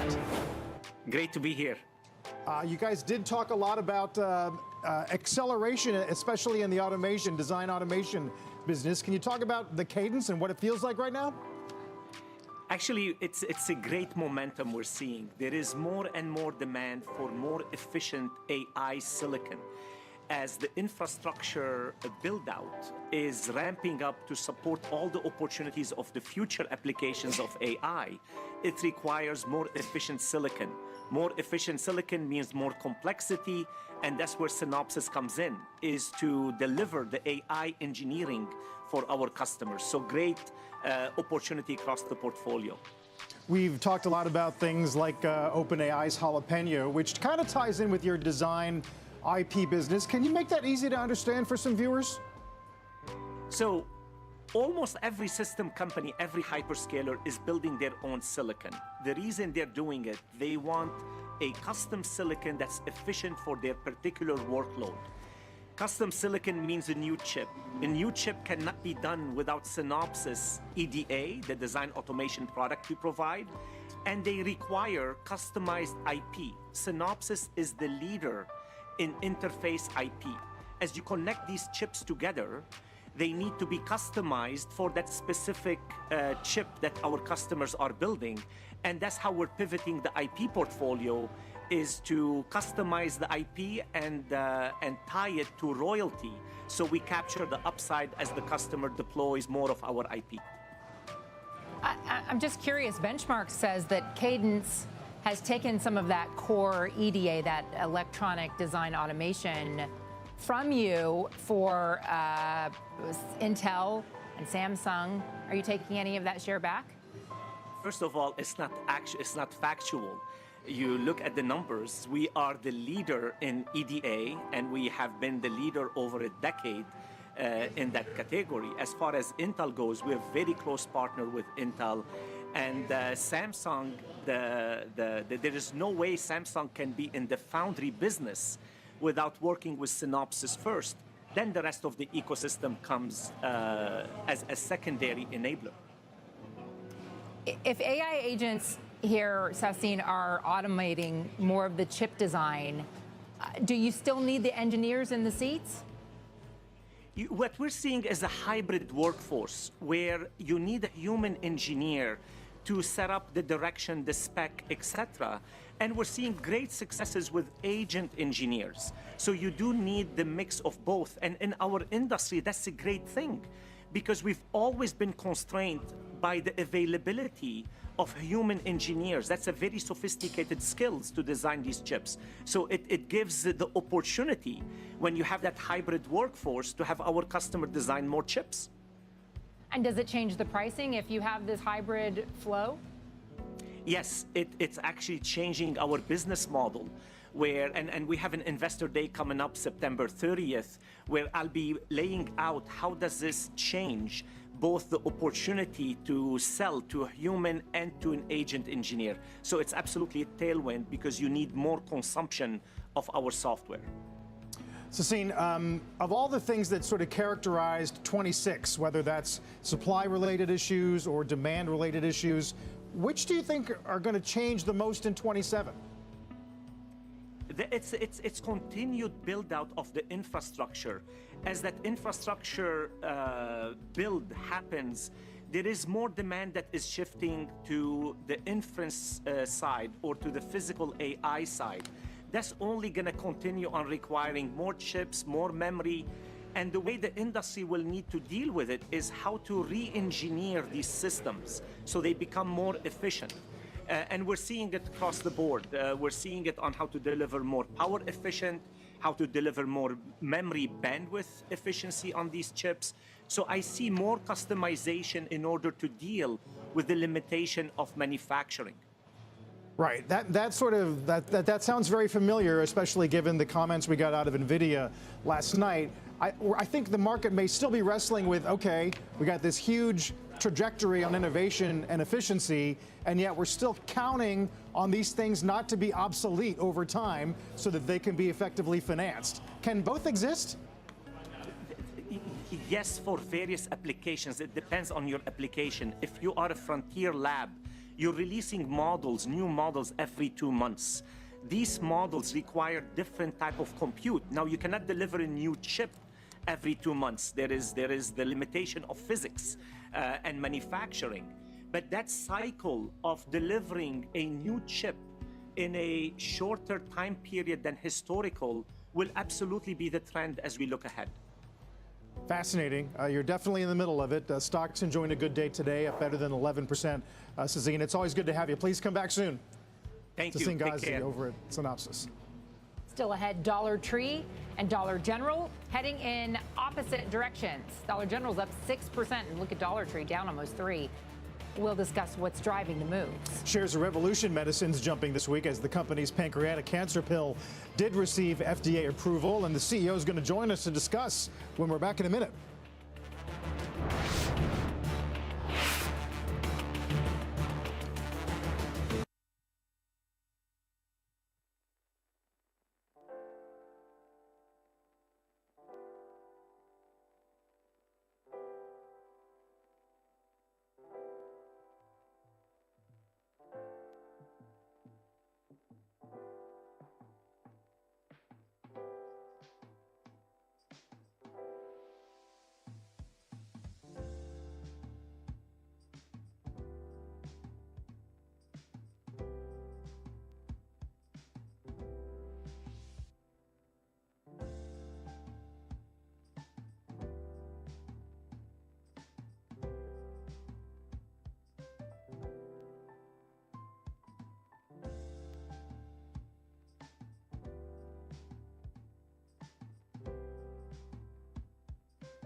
Welcome back. Dollar Tree and Dollar General just moving in opposite directions after earnings. Brandon Gomez joins us now with more.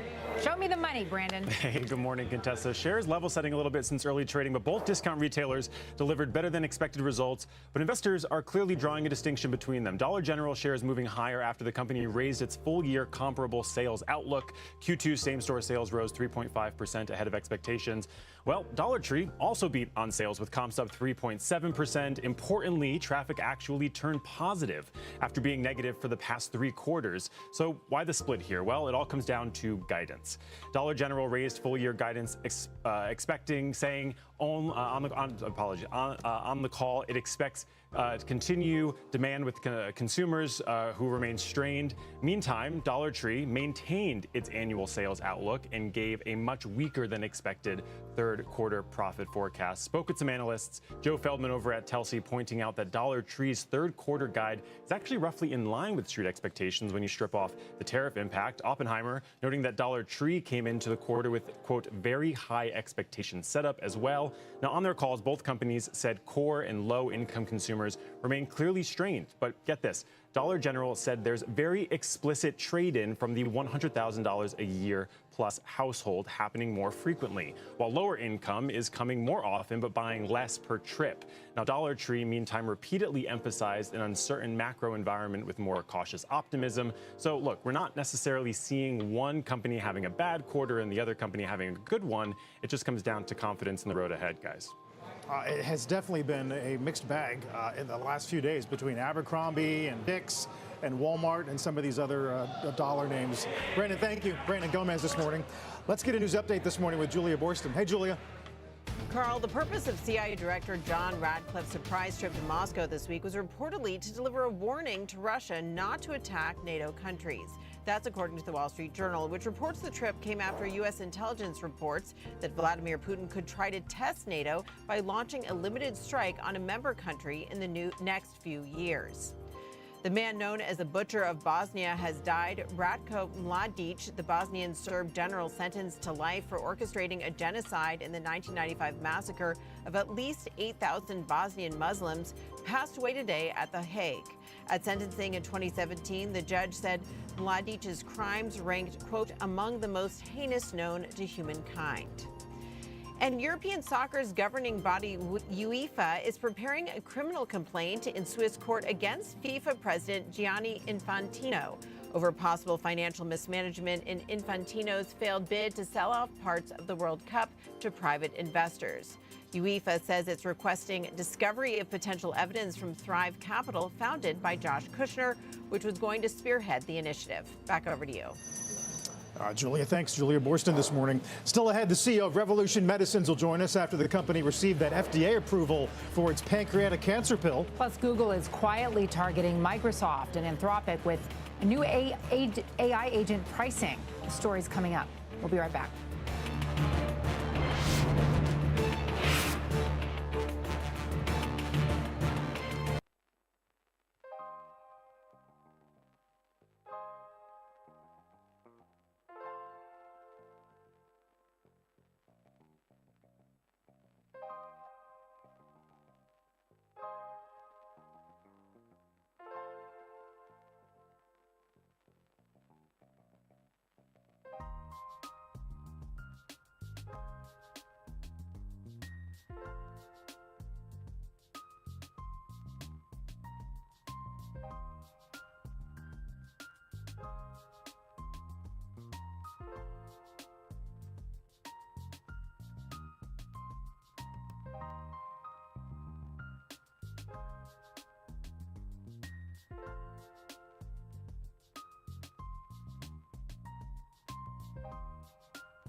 Welcome back. Take a look now at shares of Revolution Medicines, higher this morning by 1.33% after receiving FDA approval for its new drug for patients with advanced pancreatic cancer, a daily tablet meant for adults who have already received a prior treatment like chemotherapy. Joining us now in a CNBC exclusive is Revolution Medicine CEO, Dr. Mark Goldsmith. It's great to see you today, Mark. Let's talk a little bit about who this is for and how big the audience is. We're saying that it's for patients who may not be great candidates for chemotherapy or have already been through it. What's the size of that population? Thank you very much for having me on. It's a real pleasure. The approval of Razon-Q is a monumental step forward for patients with metastatic pancreatic cancer. We believe that Razon-Q introduces a practice-changing targeted medicine that's well positioned to become a new standard of care, which is a strategic priority for our launch. It's the first targeted medicine that's approved in pancreatic cancer to inhibit its main cause, RAS, and it's shown superior efficacy compared to chemotherapy. As to the patient population, there are roughly 55,000 new cases of metastatic pancreatic cancer each year in the United States. And Razon-Q is indicated for treatment of adults with metastatic pancreatic cancer who have either received at least one prior systemic therapy or who are not candidates for multi-agent systemic therapy. All right, I'm looking here at the results. Phase 3 trial took the median survival from 6.7 months to 13.2 months, cut the risk of death by 60%. But it's expensive, almost $40,000 for 30 days, almost $500,000 per year. I know that you expect insurance broadly to cover that. What can you commit to today about access? Well, pancreatic cancer is an aggressive disease with a very high symptom burden, bleak prognosis. And until now, patients have had to rely only on chemotherapy, which delivers inadequate outcomes. There's been no approved medicine addressing the main cause of the disease until today. The medicine's price reflects the differentiation and very meaningful benefit that Razon-Q provides for patients. We have implemented a comprehensive patient support program to help patients gain rapid access. And it's very important to recognize that the actual amount an individual patient pays will depend on many factors, including insurance coverage, Medicare or Medicaid status, and available assistance programs to which we are significantly engaged. Do you have any estimate of what the lead time is on getting broad insurance coverage for a new medicine of this type? Yeah, it's a very, very high priority for us. Access is the number one objective. We believe that payers, including both private insurers and Medicare, will move swiftly to provide coverage. We've had engagement with all of these parties over the preceding months, and we believe they recognize the important value, the high differentiation of this compound, and that they'll make this drug available quickly. I can't give you the exact time frame, but we think it will be quick. Some of the early coverage of the approval has quoted both patients and doctors who say that this is a life-altering conversation when it comes to what many consider to be the deadliest cancer. Does this change, do you think, the discussion around it in aggregate about it being so low survivability? I mean, how high can those numbers go? Well, the compound Razon-Q, this drug, has demonstrated superiority versus chemotherapy in pancreatic cancer quite definitively, and I think you cited those characteristics earlier, a 60% reduction in the risk of death. But in addition to that, a manageable safety profile, a favorable tolerability profile, and importantly for these patients, improved maintenance of the patient-reported quality of life measures in that trial compared to chemotherapy. So both extending life as well as sustaining the quality of life so that they can enjoy their time with their families. It's available for prescription today. There are doctors right now writing prescriptions for the drug because of the accelerated regulatory process, and we're pursuing a similar global regulatory process that's accelerated. And we believe many patients, in consultation with their physicians, will decide that Razon-Q is the right medicine for them, and we hope it will have great benefit for each patient. Do you Does this put you anywhere closer to a cure? I think it does. Razon-Q itself does not cure many patients. It extends life and stabilizes their quality of life. But we learn a great deal from the science of this particular drug, which has a unique mechanism of action. We've now had thousands of patients receive Razon-Q in a clinical trial, and we've learned a lot of information about how the compound works, in what ways does a cancer try to resist the target, and that's fed back into our scientific efforts to continue innovating, bringing forward new drugs that can further extend people's lives, and we hope in the relatively near future find opportunities to cure disease. I was going to say, talk a bit about maybe the broader aspects of the pipeline, advances in colorectal or lung, because the company's not just about pancreatic, right? You're right. The RAS proteins cause many human cancers. The most common and RAS-addicted cancer, of course, is pancreatic cancer, but 30% of lung cancers are caused by RAS proteins and 50% of colorectal cancers as well. And we are actively engaged in studying all of these. We've generated early data across multiple tumor types and have seen rather consistent effects of Razon-Q across these types, but we're now awaiting the results of a good number of phase 3 trials, registrational trials in lung cancer and other tumor types, and we look forward to those data informing and hopefully guiding the regulatory agencies to provide appropriate approvals. You sort of got a 4-star review from a pretty high-profile patient. Former Senator Ben Sasse was a participant in the clinical trial and is crediting Razon-Q for extending his life. He was diagnosed with stage 4 pancreatic cancer. I'm curious, there's been so much expectation about the role of AI in finding cures for much of what ends life for humans. Are you using AI a lot in the labs or to do your research? Has it propelled any of these findings faster? We definitely use artificial intelligence and various other computational methods. We consider them part of a broader toolkit. At the end of the day, it requires actually creating the compounds, testing them in the laboratory, and then conducting large-scale clinical trials. And that's what the FDA and other regulatory bodies will ultimately rely on. But we do use artificial intelligence. It sometimes accelerates some of the background work that we need to do or identifies new opportunities for us. And we think that that will allow us to continue innovating into the future. The Sasse example is a good one because he has been so glowing in his praise. Some of the analysts wonder whether some of the adverse side effects, the rash, for example, can be ameliorated over time. Can they? Yes, rash is not an uncommon side effect of Razon-Q. It's usually a mild and readily managed side effect, but there are some patients for whom it becomes more severe. Doctors are getting increasingly able to manage and reduce those side effects. I can't talk about any particular patient that, as you just alluded to, but in general, we've seen that most patients can continue with their medicine, tolerate it generally well, and get the clinical benefit that it's designed to provide. Is production a headwind or a tailwind? We are manufacturing at a quite significant scale. We've made sure to have drug available, supply available to support what we expect to be a significant launch that's now underway. We'll be able to get drug to patients. We have had an expanded access program with thousands of patients already receiving that drug even before the approval.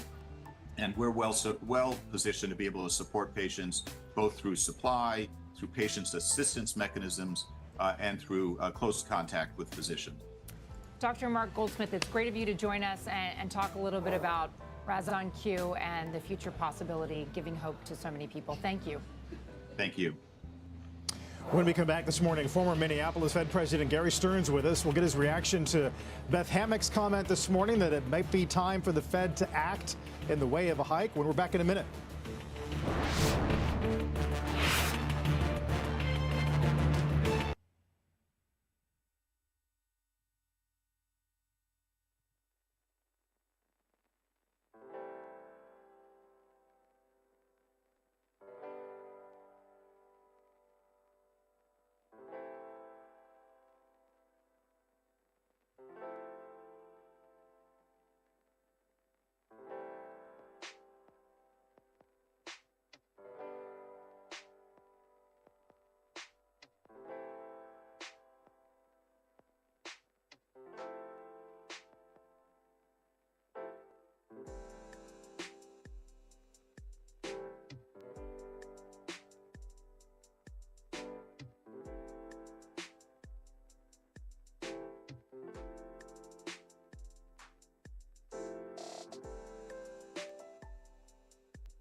I believe now is the time to act. I believe that we've been in an inflationary situation for more than 5 years. It's been running well above our target.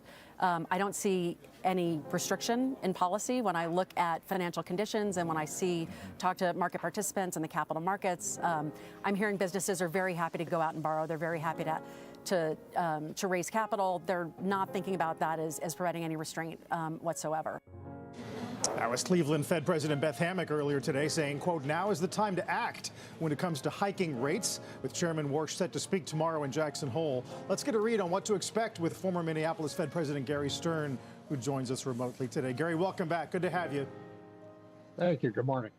Heard from Hammack, heard from Schmidt, a similar thing. Logan, of course, we already know about the dissents from the last meeting. You think any of this gets reflected in his comments tomorrow? Well, my hope and expectation is that Chairman Warsh will continue to emphasize the commitment to reestablishing and achieving the 2% inflation objective. Whether or not that leads to action at the next FOMC meeting is, of course, the question of the day. And my basic take on that is we need to keep our eyes on inflation expectations. They've been well anchored around 2% for a good long time now. And I don't believe the economy by itself is running hot. And that would suggest that there's no need to take action next month. On the other hand, inflation expectations could deteriorate. What's on my mind there is, first of all, the disruptions from the conflict in Iran obviously affects a wide range of energy and other prices, and that could lead to a deterioration and an increase in expectations of inflation, not just transitory, but systemic. And secondly, the tariff situation has the same implications. So I think we're at a point where, it's a delicate time.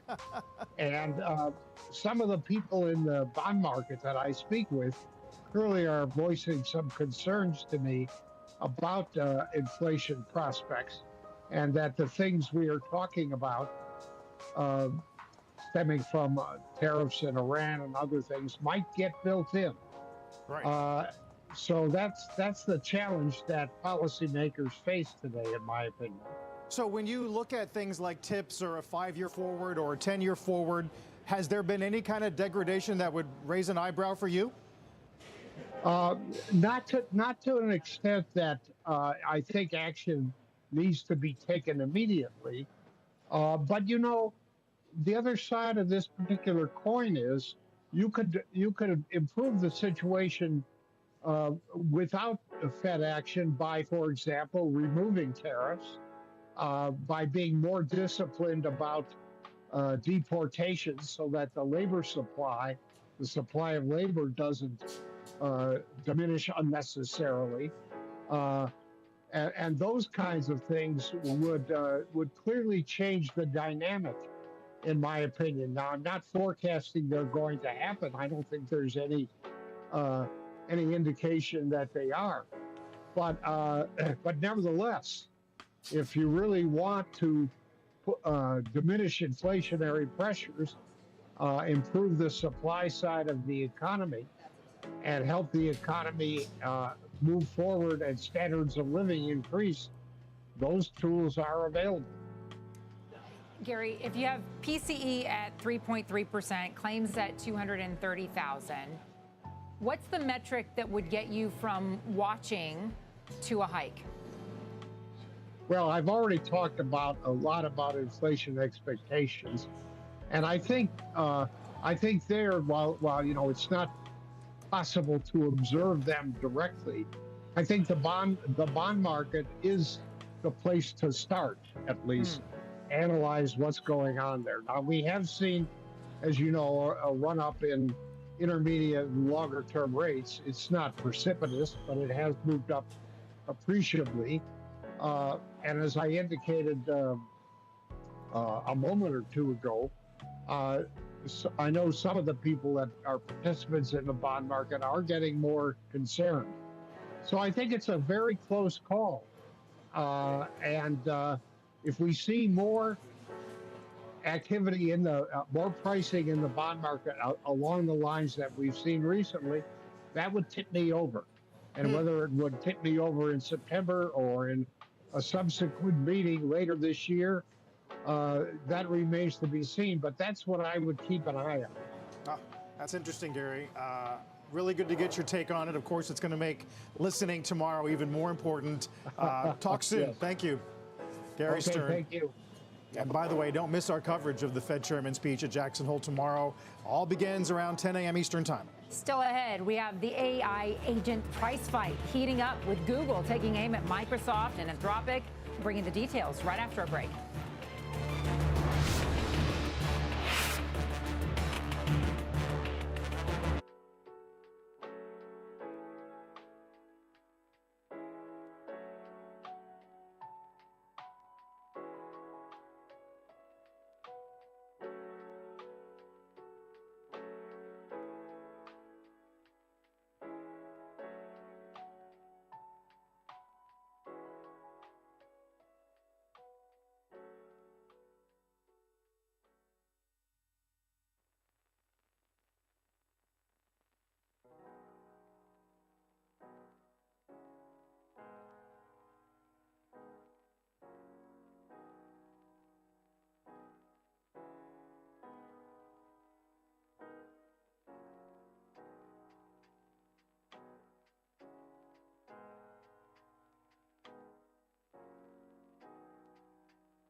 Welcome back. The AI agent price fight is heating up with Google, taking aim at Microsoft and Anthropic.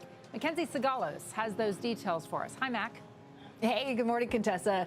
So Alphabet telling me that enterprise AI has a billing problem and specifically calling out Microsoft and Anthropic as largely to blame. Now, Google's response is a more aggressive value play. They're rolling out pay-as-you-go pricing, token discounts of up to 20%, hard monthly caps on agent spending, and then a $0 base subscription option. Now, publicly, Alphabet is framing these changes around flexibility and cost control, but in materials sent directly to CNBC, it names its rivals and goes after how they charge, calling out Anthropic's recurring seat fees and Microsoft's patchwork of separate usage licenses. Google's pitch is that their customers can avoid both and pay only for what they actually use. Alphabet's making that case now because cost is becoming a much bigger issue as companies move from experimenting with AI agents to actually deploying them. 93% of enterprises in a recent McKinsey survey say that they've already gone over their AI budgets. There's also potentially enormous upside for Google if it can win more of that spending. Wolfe Research is out with a new note this morning estimating that Google Cloud revenue could double next year. AI is already a huge part of that growth strategy. Nearly 3/4 of its cloud customers are using its AI products, and Chief Thomas Kurian told CNBC those existing customers are spending 50% above their original commitments.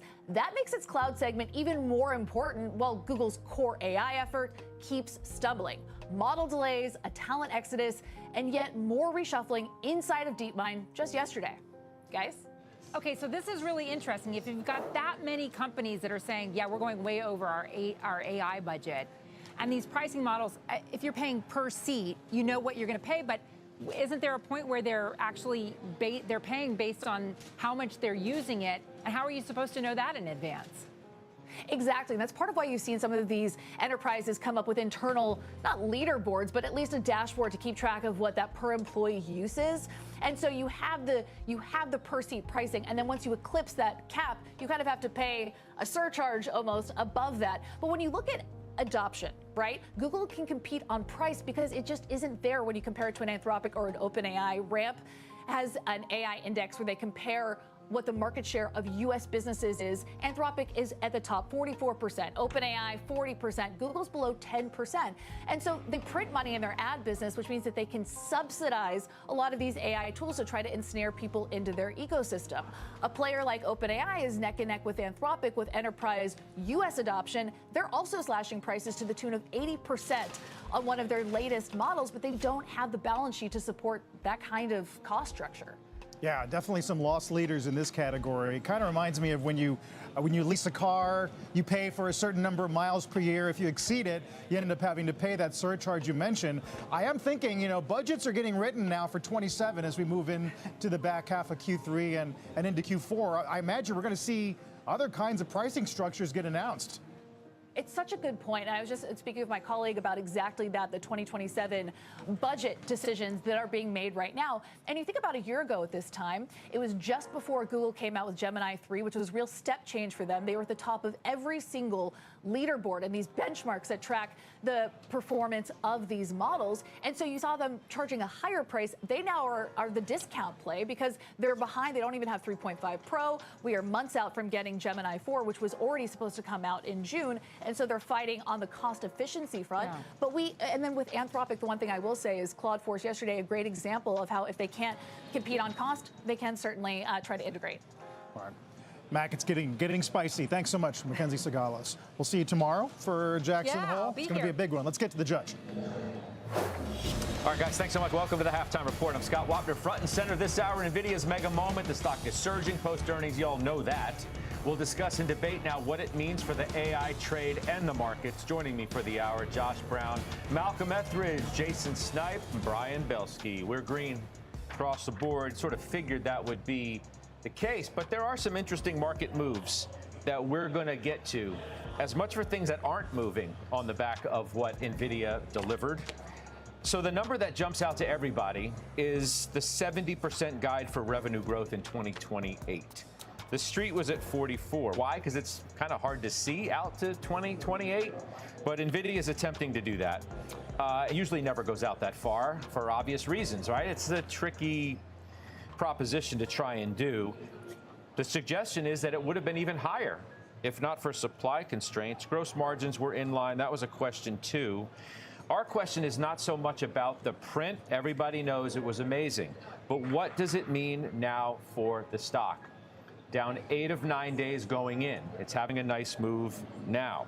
16 target hikes Ray J, they go to 515. That looks to me to be the highest on the street. They were at 352 because they were blown out of the water by what they got.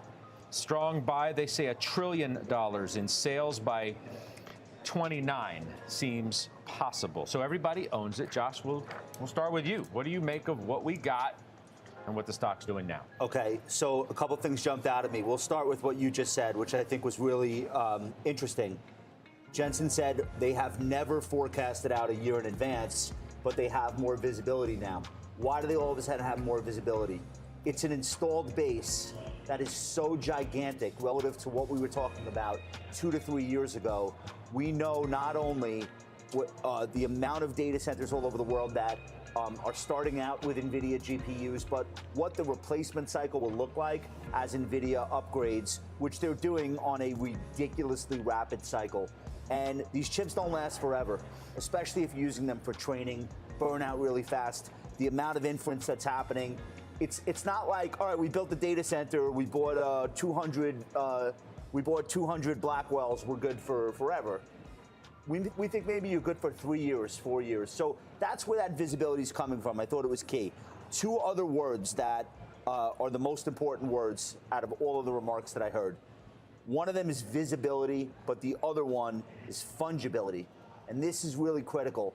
One of the knocks on the stock over the last year, or one of the overhangs, was this idea of competition coming from application-specific integrated circuits, coming from all of their competitors doing different things, getting by with TPUs, with Trainium, et cetera, et cetera.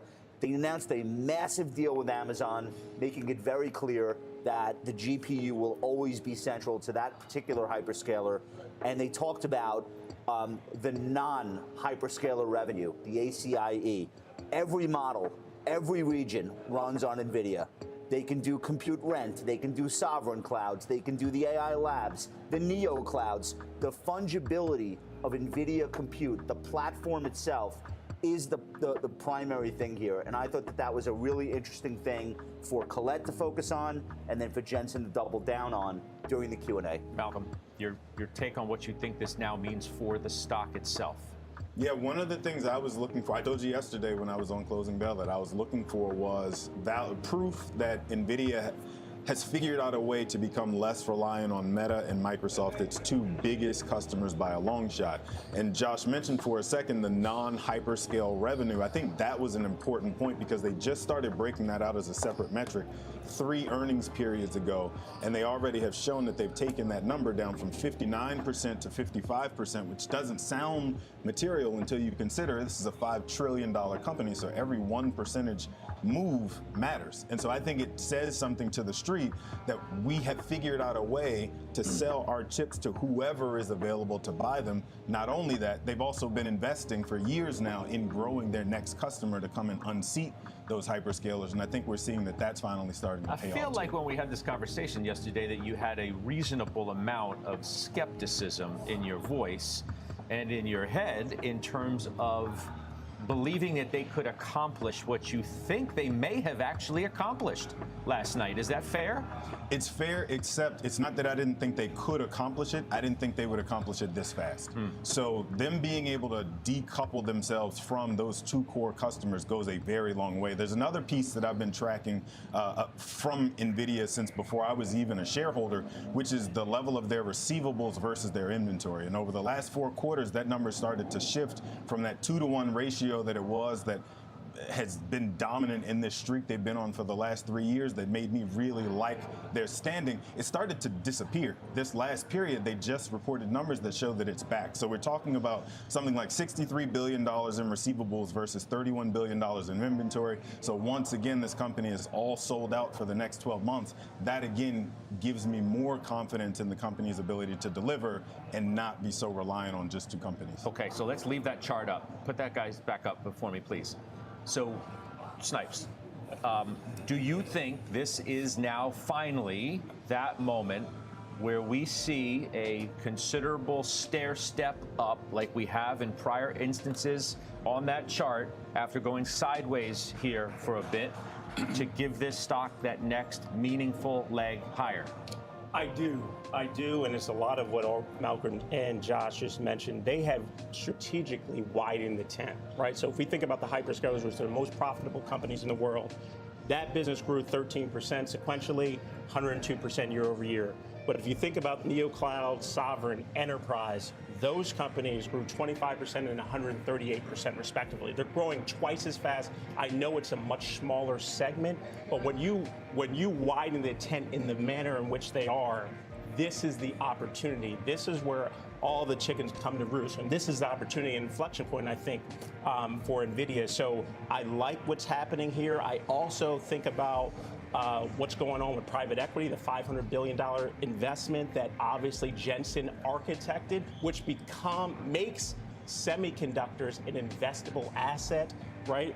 Financing becomes far more available, which I think is just going to grow this space even more for the entire ecosystem. So I like what's happening Okay, here. I want to address the issue of returning cash, okay? I thought Josh used two words that perfectly set us up for that part of the conversation. Installed base. Can you now look at NVIDIA as having the most important, durable, meaningful installed base like Apple has on the consumer side, NVIDIA now has on the enterprise side? And will that mean that this company will think about an Apple-like buyback? Maybe not this time because they didn't do a shock and awe buyback decision, but they may very well think about doing that in the quarters ahead, to which Jensen Huang said to Jim Cramer last night on Mad, he does expect buybacks to go up. He said the stock was, quote, a tremendous opportunity. How would you entertain the idea of an installed base and then returning more cash to shareholders in another Apple-like moment? I'm going to use what Malcolm said because he said it first, and I'm going to copy him. Like we said yesterday on Closing Bell, you hinted about this when you started talking about Apple yesterday. If you take a look at how you run a business, what Jensen has done, like Apple's done, they've created the annuity. You have the base of business. You look at that chart, it is a fantastic, amazing long-term chart.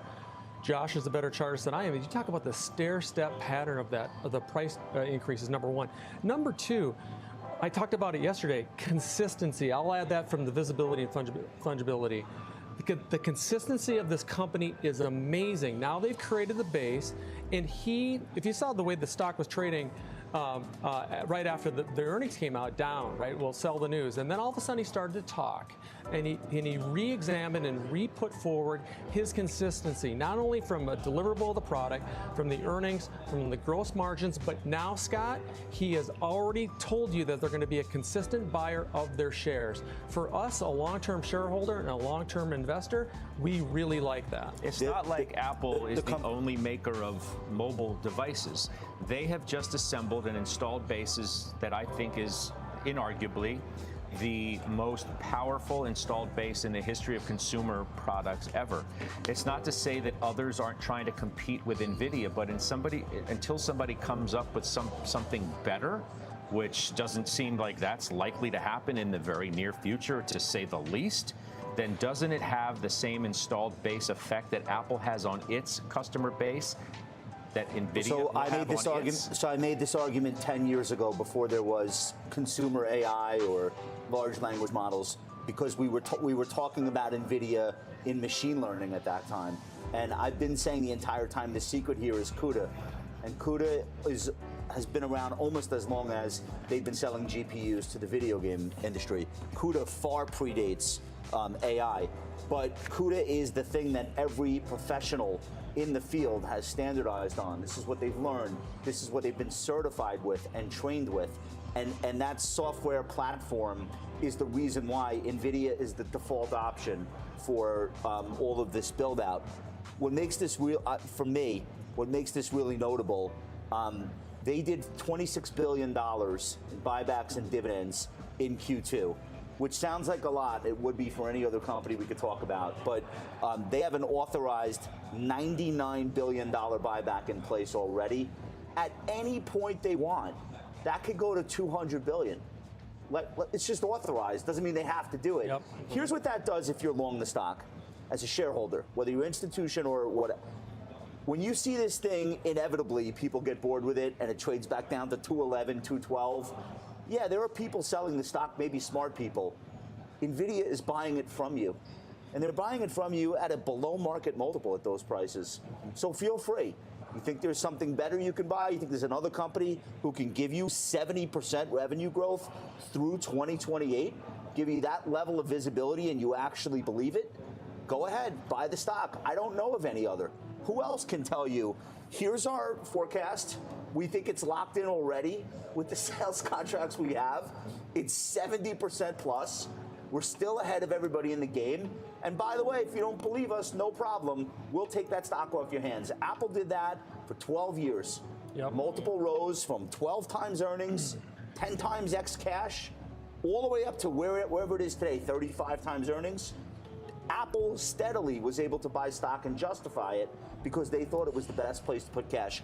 That's what I think the shareholders of NVIDIA should take away from today in terms of like, why stay? Why not just take the 9% pop right now? But a share buyback is not the reason to be owning this company. No, but it's where the floor comes from. Like Apple's not going to grow. No offense to anyone at Apple. Apple's not going to grow at nearly the same rate as NVIDIA is growing their top line. Certainly right? They not. basically doubled top line revenue in just 1 year. Apple's not going to do that. So why do I want them to buy back the shares? I want you to take the $50 billion of free cash flow you're throwing off every year and plow that back into growth somewhere. Like, let's figure out where the next wave is going to come from so that when we're not talking about GPUs anymore 3 years from now, Jensen Huang is still the guy we want to hear from. Well, why are they mutually exclusive? They're not. The best companies in history do both. Why can't you do both? You can. I'm just making the point that I don't really care about them increasing, doubling the share buyback from this point. As a shareholder, that's not the primary reason that I want to own NVIDIA shares. So when you hear people complaining about it, like people who own Berkshire Hathaway don't own it for the dividend. Well, I don't think anybody is suggesting that the number one reason you want to own NVIDIA here is for a bigger buyback. I don't think anyone at this desk is suggesting that, but it's gotten a There's lot no dividend. louder There's in the no last dividend few at Berkshire Hathaway. I know, that's my point. You don't own Berkshire Hathaway because you care about the dividend, but that hasn't stopped them from being able. So we gave a list, I think, over the last couple of days. We were thinking about what this report was going to mean, not only for NVIDIA itself, and I think we're checking the box at least for a day on what a great report and maybe some intangibles that we didn't anticipate. The 70% number is the reason why the stock's up 9%, not because of the quarter itself. That just blew everybody out of the water. So we answered the question, at least initially, on the next leg for this stock, potentially, okay? The other question we have, what does it mean for the AI trade in general? What's up with the market reaction today, Jason? I'm kind of surprised. I think on any other time, you'd sort of look at the NASDAQ. They're buying software. 1.3% gain for the NASDAQ. Okay, fine. But mega caps, they're mixed at best. Three of them in front of me now are red. It's not like every chip name in the book is up today on this. AMD's down, Micron's down, Marvell's down. They're buying the IGV names. I get they're buying today is software today. But not everything there either, though. We'll get to that in a minute. But why what I think you can credibly say is a more muted overall reaction within the tech and AI orbit after this? No, that's true. I mean, that's true if you kind of look at the tape and kind of what's going on, but I will counter it and say what is working, right? So when I think about NVIDIA is really the AI stock, the bellwether, right? And I almost look at the downstream effects and think about like AI infrastructure. Those names, Eaton, other names are working today. Cybersecurity, yes, we heard from CrowdStrike, and what a unbelievable report there. And obviously Palo Alto and all the other names are kind of moving on that report. I just think that this is something that's going to continue to be digested. What happens with market share? Memory costs are still an issue, right? They did talk about, from a longer term perspective, obviously that's kind of the 70% number. It talks about the other names outside of hyperscalers, but supply chains are still a more short-term challenge. Western Digital's down, some of the other memories are down. So I think it's a bit of digestion on the report, but I think in terms of longer-term tailwinds, it's a positive. Let me submit maybe something else into the courtroom, okay? The judges can occasionally just do that, so I'm just going to take it upon myself to do that. What if the reason is because the debate over data centers is only growing louder and the backlash seems to be growing too?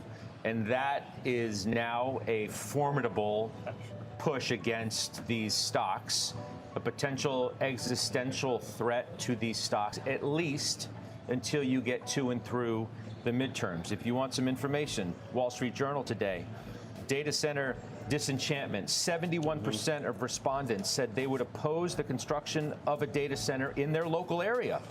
Just 53% said they would oppose a nuclear energy plant. If that's not a statement in and of itself, frankly, I don't know what is. Shapiro in Pennsylvania, Abbott in Texas, Rogers for Senate in Michigan. He came out in support of a one-year moratorium on building new data centers. This is not a red state thing. It's not a blue state thing. It seems to be a growing almost every state thing. Here's Alger portfolio manager Ankur Crawford. She owns so many of these stocks. She was on with me yesterday on Closing Bell. She said she's concerned about the issue. Listen. With the midterms coming, this has been a key worry on the entire AI trade.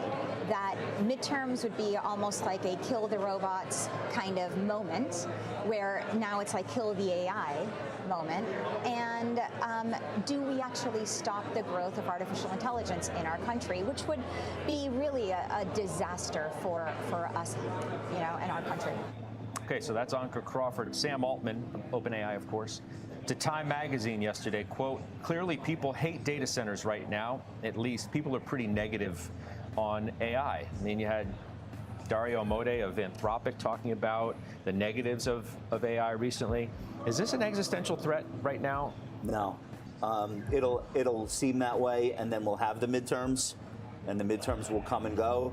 There'll be a little bit of a reshuffle in the Senate and in Congress, and we'll be talking about something else. Are these names in the penalty box then until then? Not really. I mean, I don't think that would be the reason why I think what Jason said about supply chains and just the fact that these companies can't even meet all of the existing demand is a bigger reason for why these stocks are in drawdowns. I understand that the politics of it will get louder. And here's what these moratoriums are about.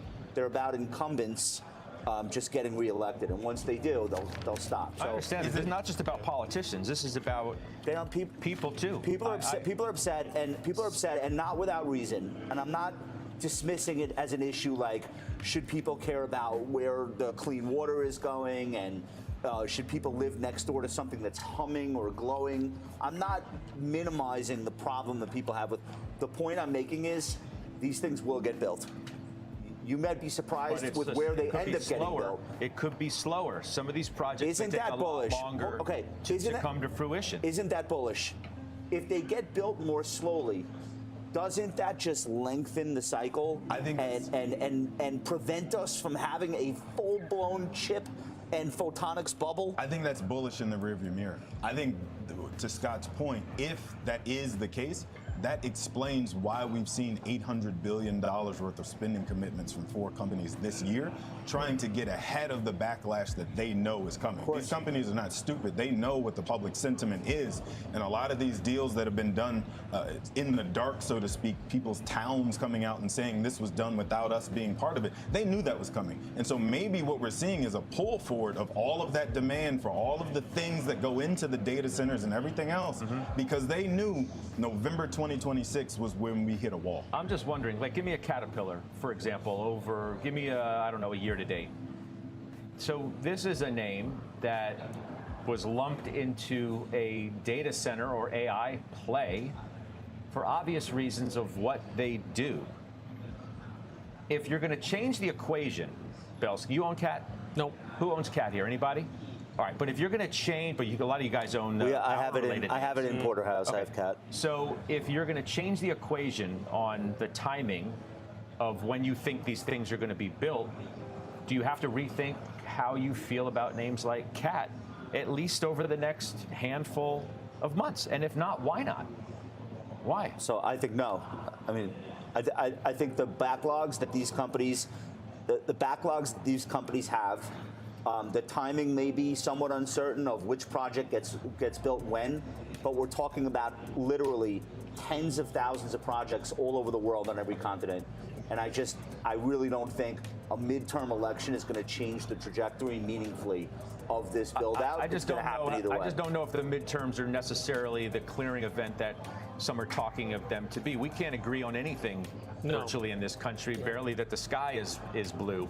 But yet you have 71% of respondents here. 71%, 7 out of 10 people saying not in my backyard. They did this with cell tower. They did this with cell towers a generation ago. I was here. I was on Wall Street. I was investing. And I remember hearing the same thing. The public doesn't want cell phone towers. Well, you got them anyway. And life went on and people made money. There is an issue. We're going to debate it. It's going to get louder. And I'm not even telling you that I'm for unlimited build out of data centers anywhere. I just think they're going to get built. I think it's the binary action of Scott, what we thought about. We need data centers, so then everyone's going to go buy the data center trade. Then we see the shiny objects like Micron down pretty big today. Why was it down big today? Because all of a sudden NVIDIA threw up the number that it did, and maybe we should own NVIDIA for the long term.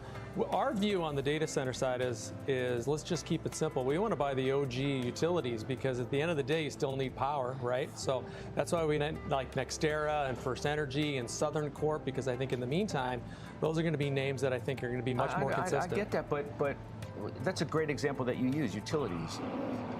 I don't know what utilities historically trade at from a multiple standpoint, but I can probably bet you that a lot of these are trading ahead of whatever their historical averages are, because there's so much excitement about the build out of data centers and what you're talking about and the need for power and what have you. And if I'm telling you that the equation may change, even if it's in the near term, then as an investor, go ahead and justify ahead of a historically lower multiple, and you tell me why these stocks would deserve to trade where they do now. Yeah, there's no doubt that the utility sector in the S&P 500 is trading at a premium relative to history, but if you take a look at the internal fundamentals, free cash flow is up big time, and debt to equity, which is always a big issue with utilities, is coming down. And so that's been very strong longer term for this, and that's why we remain in the names that we've just nailed out. All right, let's talk software, because we did have a clean sweep last night. Salesforce having its best day since 2020, all right? Almost 7 years, actually 7 years, virtually to the day. On their AI growth, their Anthropic investment gain, they raised their guidance. Certainly the pressure comes off a bit. The stock's still down on the year. Nonetheless, you'll take a 20% gain, and you'll take what the residual impact here is too. Look at Snowflake and ServiceNow, for example. Snow's next week. It's up 89% in 3 months. That's an incredible number. Malcolm, you own ServiceNow, right? Yeah. Jason owns Snowflake. Yep. What do you guys think? You own Snowflake too? I'll just say quickly, CRM checked every box. If you are an investor worried about AI disruption and you've been sitting in the stock and watching it recover since the lows in June, you're just saying to yourself, please check those boxes. And they did it. They announced Claude Force, which is an AI CRM powered by, you guessed it, a partnership with Anthropic, who everybody wants to be in business with right now. Free cash flow is up 81% year over year, throws that whole narrative out the window. And the most important thing, new major, not minor, major customer wins and expansions with Booz Allen, Mercedes-Benz, the World Cup, Robinhood. These are the boxes people want to check. They check the boxes. Yep. The stock reacted the way it did because it got too cheap. Yeah, and a lot of these names are run. I mean, look at Snowflake. I mean, Snowflake's up 50% year to date, right? I just told you 89% in 3 months. You got it. And I mean, on the last print, it was a phenomenal print. EPS was up 68. Revenue was up 33%. Revenue, 30% is their North Star, and they're obviously trending above that. Their whole deal is performative data in the cloud, and that's what they continue to execute on. That's why I continue. You know how cheap this stock was? It's up 20% today. Yep. The best one day ever since the COVID. And it's still 17 times forward earnings. It's crazy. It was 14 going into.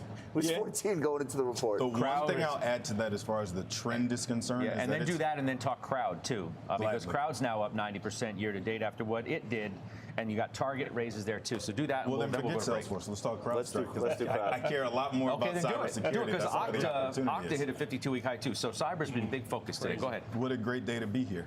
So the big thing from a cybersecurity standpoint is these earnings have proven that identity is everything. So any of the companies out there talking about identity, it's the reason that Palo Alto did the big acquisition that they did of CyberArk last year, something like $25 billion, I think it was. It's because these companies have to get bigger in identity, because as we're told by Sam Altman and anybody else in that space, that eventually there will be far more agents than there are crawling the internet than there are actual humans. You have to have something and someone in place to help make sure that those agents don't go rogue.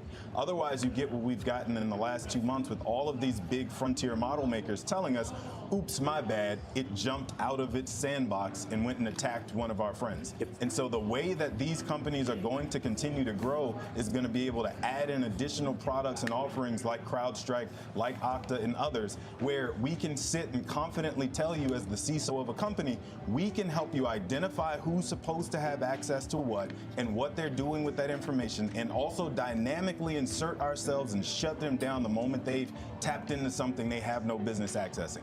There are only going to be 4 or 5 of these standalone cybersecurity companies that can provide that level of confidence when they sit, other than maybe Microsoft, because that's the big gorilla in the room. And I think we're going to see a lot more acquisitions like the one I'm talking about. Okta might be one of the companies that ends up getting acquired very soon, because there are very few that can do what they do in the world of identity. All right, great stuff, great start. Coming up, top calls of the day. Josh Brown also has his best stocks in the market coming up, a new name on the list as well. We'll tell you about it after the break.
Let's do some calls. Take a look at Blackstone.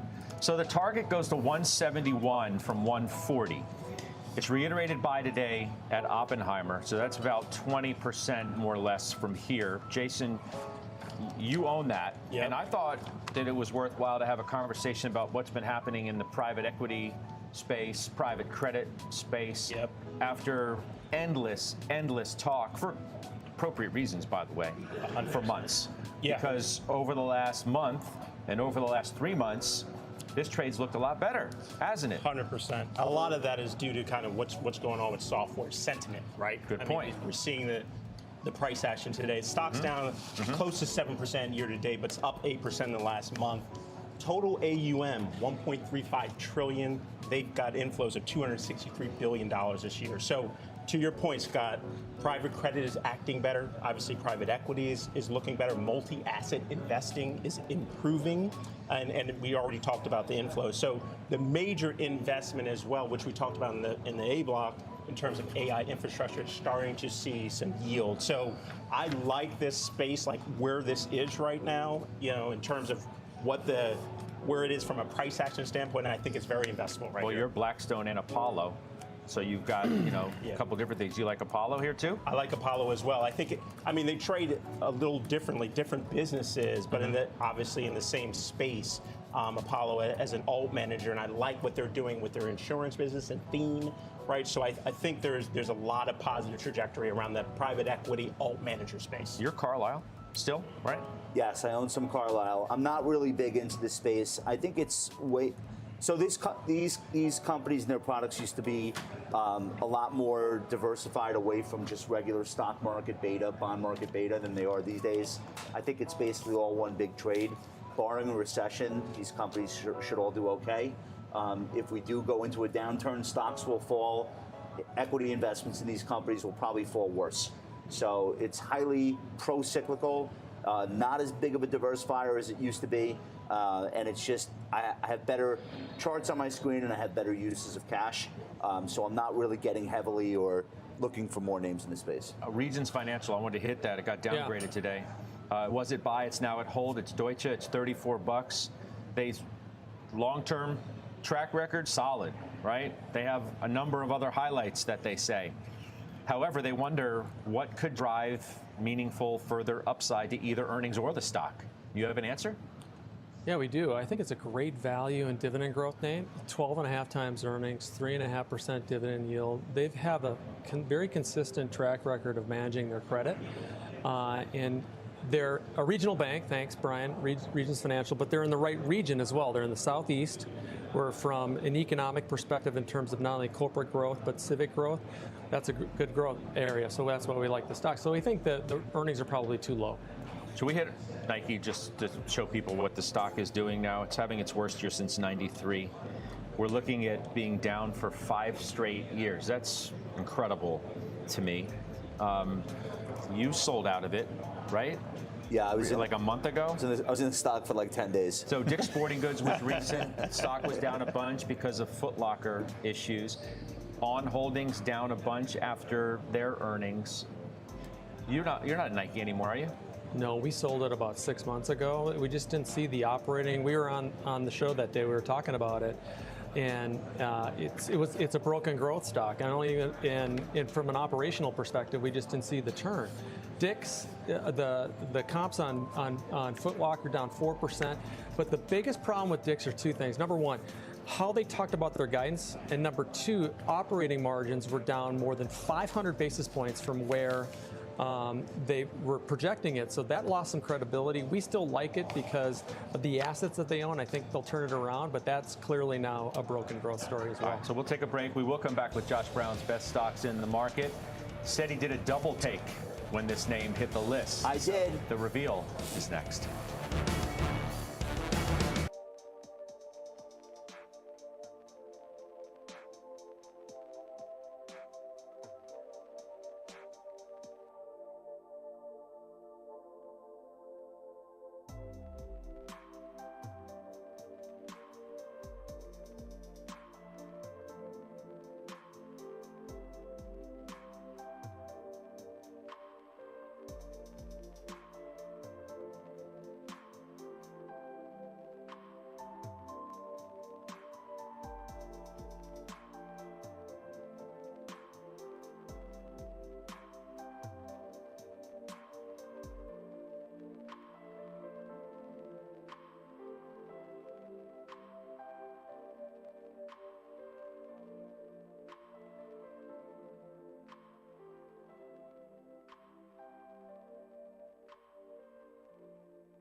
back on Halftime Report. I'm Brandon Gomez with a CNBC News update. Closing arguments just finished in the Lindsay Clancy trial, and the jury is set to begin deliberations in a case that has gained national attention. The Massachusetts mother is charged with killing her 3 young children. She pleaded not guilty, claiming she was suffering from postpartum psychosis. If convicted, she faces life without parole. If found not guilty by reason of insanity, she would likely be committed to a psychiatric facility. Parents and teachers in eastern Congo are urging officials to delay next week's school reopening as Ebola spreads out of control. Health authorities report more than 5,700 confirmed cases and 2,700 deaths. Children 4 and younger face a 60% fatality rate. The rare strain has no approved vaccine or treatment. And the NFL is expanding its sports betting lineup ahead of the 2026 season. The league renewed multi-year deals with DraftKings and FanDuel and added Fanatics as a third official partner. The companies get access to NFL branding and data while committing to integrity rules and responsible gambling efforts. Scott? Okay, Brandon, thank you. Brandon Gomez. All right, best stocks in the market from Josh Brown. Why a double take on Airbnb? Why? Okay. So Airbnb came public as a very expensive stock. And I have these personal biases with companies, and so does everyone else. I would never rent my house out to strangers. I understand it's a good source of income. It's just that's not for me. And I also won't stay in one. And people are like, let me get this straight. You'd rather go to a hotel, sleep in a bed that 10 million people have slept in, than an Airbnb that maybe had 8 guests this year. And I said, you have a point, and I still don't care. So I ignored this thing when it came public, and my apathy actually played in my favor. The stock has not done much. Basically, it spent the entire time from its IPO until 2 days ago building this massive base, just this sideways action. Well, now we have a breakaway gap in the stock. It vaulted the stock onto my list of best stocks names along with its recent earnings report, and it practically demands that I pay attention to what's going on here. There's a huge inflection point. Airbnb is becoming an AI beneficiary stock right before our eyes. They had an unbelievable report the first week of August. Brian Chesky said AI is the best thing to ever happen to Airbnb. You could see it in the numbers. The AI assistant closed 45% of support issues last quarter without a human in the loop. Support cost per booking is down 16% year over year. EBITDA margin is now 35%. Free cash flow hit $1.25 billion in the quarter. The street was not expecting that much of an improvement. So let's take the technicals. I can't show you candlestick charts here, so you can't see the gap. Just believe me that it exists. The breakaway gap out of a 2 or 3 year base is a very powerful pattern.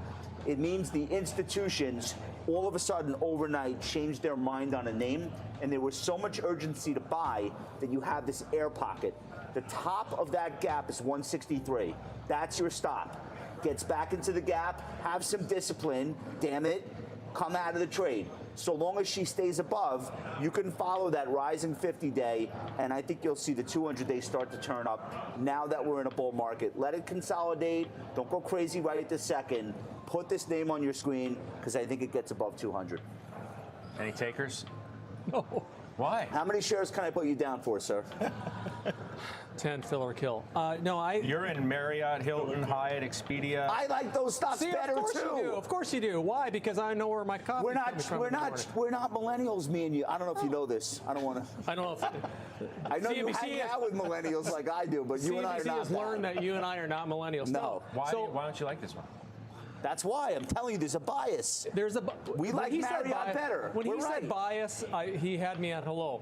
But if you think about why about Marriott in the first place, the whole travel thing coming out of COVID, but we owned it before that. But the reason why I owned Marriott for so long is because it's the consumer discretionary stock, and those stocks are hard to pick. Then you look at Hilton, what they've done. Now we've added Hyatt the last few months because I think Hyatt's going to be the next one in terms of the momentum and where earnings are coming from. I'm long Marriott. I agree with everything you just said. All of those names that you mentioned are all on my best stocks list. This one just got on. And it's going to be even better. It hasn't done as much. So this is important, actually. In 2024 and 2025, it was flat or down both years. What did the other travel stocks do in that period of time? Expedia, over the last 3 years, plus 223%. Booking, up 166% over the last 3 years. This stock has been flat until now, which is why it's not that I prefer it to Marriott and Hilton. It's a new name worth people taking a look at who probably have never looked at it before. All right, good stuff. That was fun. Santoli's next, Midday Word.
Senior markets commentator and overtime co-anchor Mike Santoli joins us now with his midday word. I would love your thoughts, not so much on NVIDIA, but the effect that it's having on other parts of the market or lack thereof. Yeah. The fact that, you got 3 of the mega caps are in the red, not all the chips are up. What does that tell you? This is the mode this market is in, Scott, and it hasn't changed just from the fact that the largest stock in the index is up almost, 10% and is really accounting for all the upside. Now, there are coattails to NVIDIA. Some of the rest of the AI food chain is participating, but the Philadelphia Semiconductor Index up 1.2%. It's pretty muted.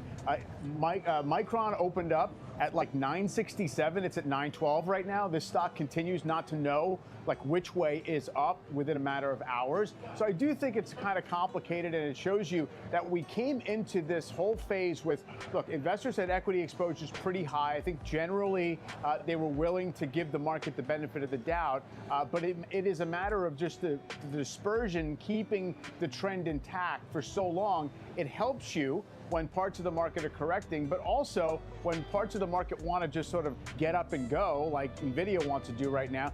something's got to pay, and that is the, I think there's just a prevailing mechanical reality of this market. It's not really negative. I mean, the S&P is like 1.2% below its all-time highs. The equal weight's pretty close, but today you have banks down. It gives you just enough to worry about. You have, even consumer is on the downside today. So it's maybe that's just, we keep the wall of worry intact because nobody's happy entirely on a given day. And look, to your point, software wants to get up and go, and it has been getting up and going. You look at these moves today, almost 18% for CrowdStrike, and Palo's 12, and Salesforce is 21. Yeah. Okta's 27. And I wouldn't be surprised if tomorrow the trading desk commentary is, wow, that was tough, because you're either long semis and short software or the other way around. If they both go up, people get turned around. So I'm not saying it's bad for the overall market, but I do think that it's sort of a little bit of a new wrinkle in the equation. Yeah, I'll see you at 3. Good stuff, as always. Of course, Mike Santoli.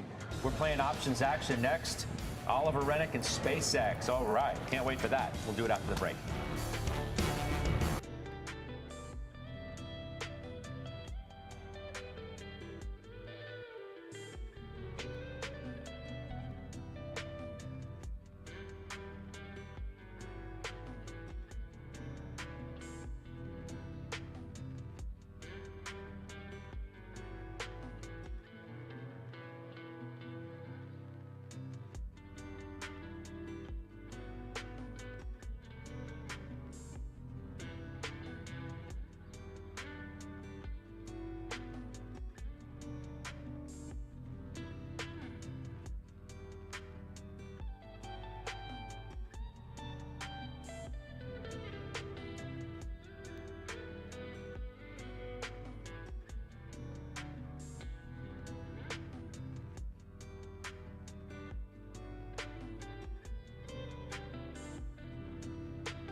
We're going to the SIBO. We're playing options action. Oliver Rennick, and we're talking about SpaceX. What do you got?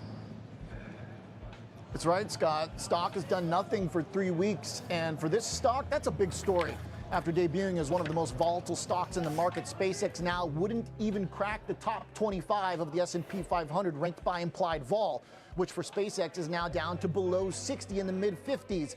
That figure was above 110 and above 120 for a moment going into its first earnings and the end of the first lockup period, which notably has not been a bearish event. Right now, the 1 month implied move is just over 10% for SpaceX. If you told me a month ago this is where we would be, I probably wouldn't believe you. What this means is that it's never been cheaper to make a directional bet on SpaceX with options, and today traders are betting on upside. 8 of the top 10 most bought contracts are upside calls, with the most popular being the 144 strike that expires tomorrow. That needs another 3.5% move higher to break even. But the bottom line with vol cheap, old traders saying if you got a hunch, bet a bunch, Scott. All right, good stuff. Oliver, thank you. I'll see you at 3 o'clock. Oliver Rennick. We'll take a break. We got finals coming up.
All right, we'll see what this last hour does today. Again, Marvell's tonight. That's important. Got to game out the chair, Fed chair tomorrow as well. Kevin Warsh giving his big speech in Jackson Hole. We'll discuss that with the former Cleveland Fed president, Loretta Mester. Adam Parker, I like this debate, semis versus software. Semis a little squirrely today. Software looking pretty good. Stephanie Aliaga, Bryn Talkington, Tom Lee has a call on the market now that NVIDIA has reported. He'll tell you what that is coming up later as well.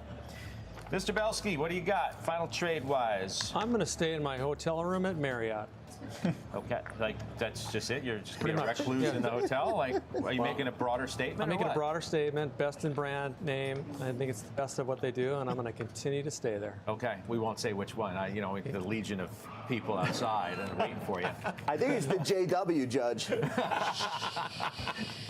Jay Snipes. American Express, it's down so far this year, but travel and entertainment spending remain positive. All right, Malcolm.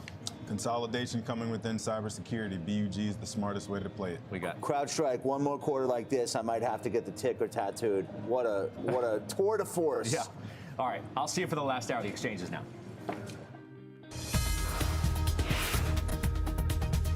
And welcome to the exchange, everybody. I am Brian in for Kelly. The NVIDIA effect in full effect as this blowout earnings lead most big tech higher. Cybersecurity, you just heard Josh call it a tour de force, also crushing it. Okta, CrowdStrike, both delivering earnings beats and both sharply higher. And whoa, what about Salesforce? That is a big force in the market right now, soaring as investors rethink whether AI will hurt or help the company. All right, NVIDIA in the book. Should know the numbers. We'll talk more about NVIDIA and the results and their guidance in a minute. But we have to begin with the next big event on deck, and that is the Jackson Hole Economics Symposium, where Fed Chair Kevin Warsh set to speak tomorrow morning.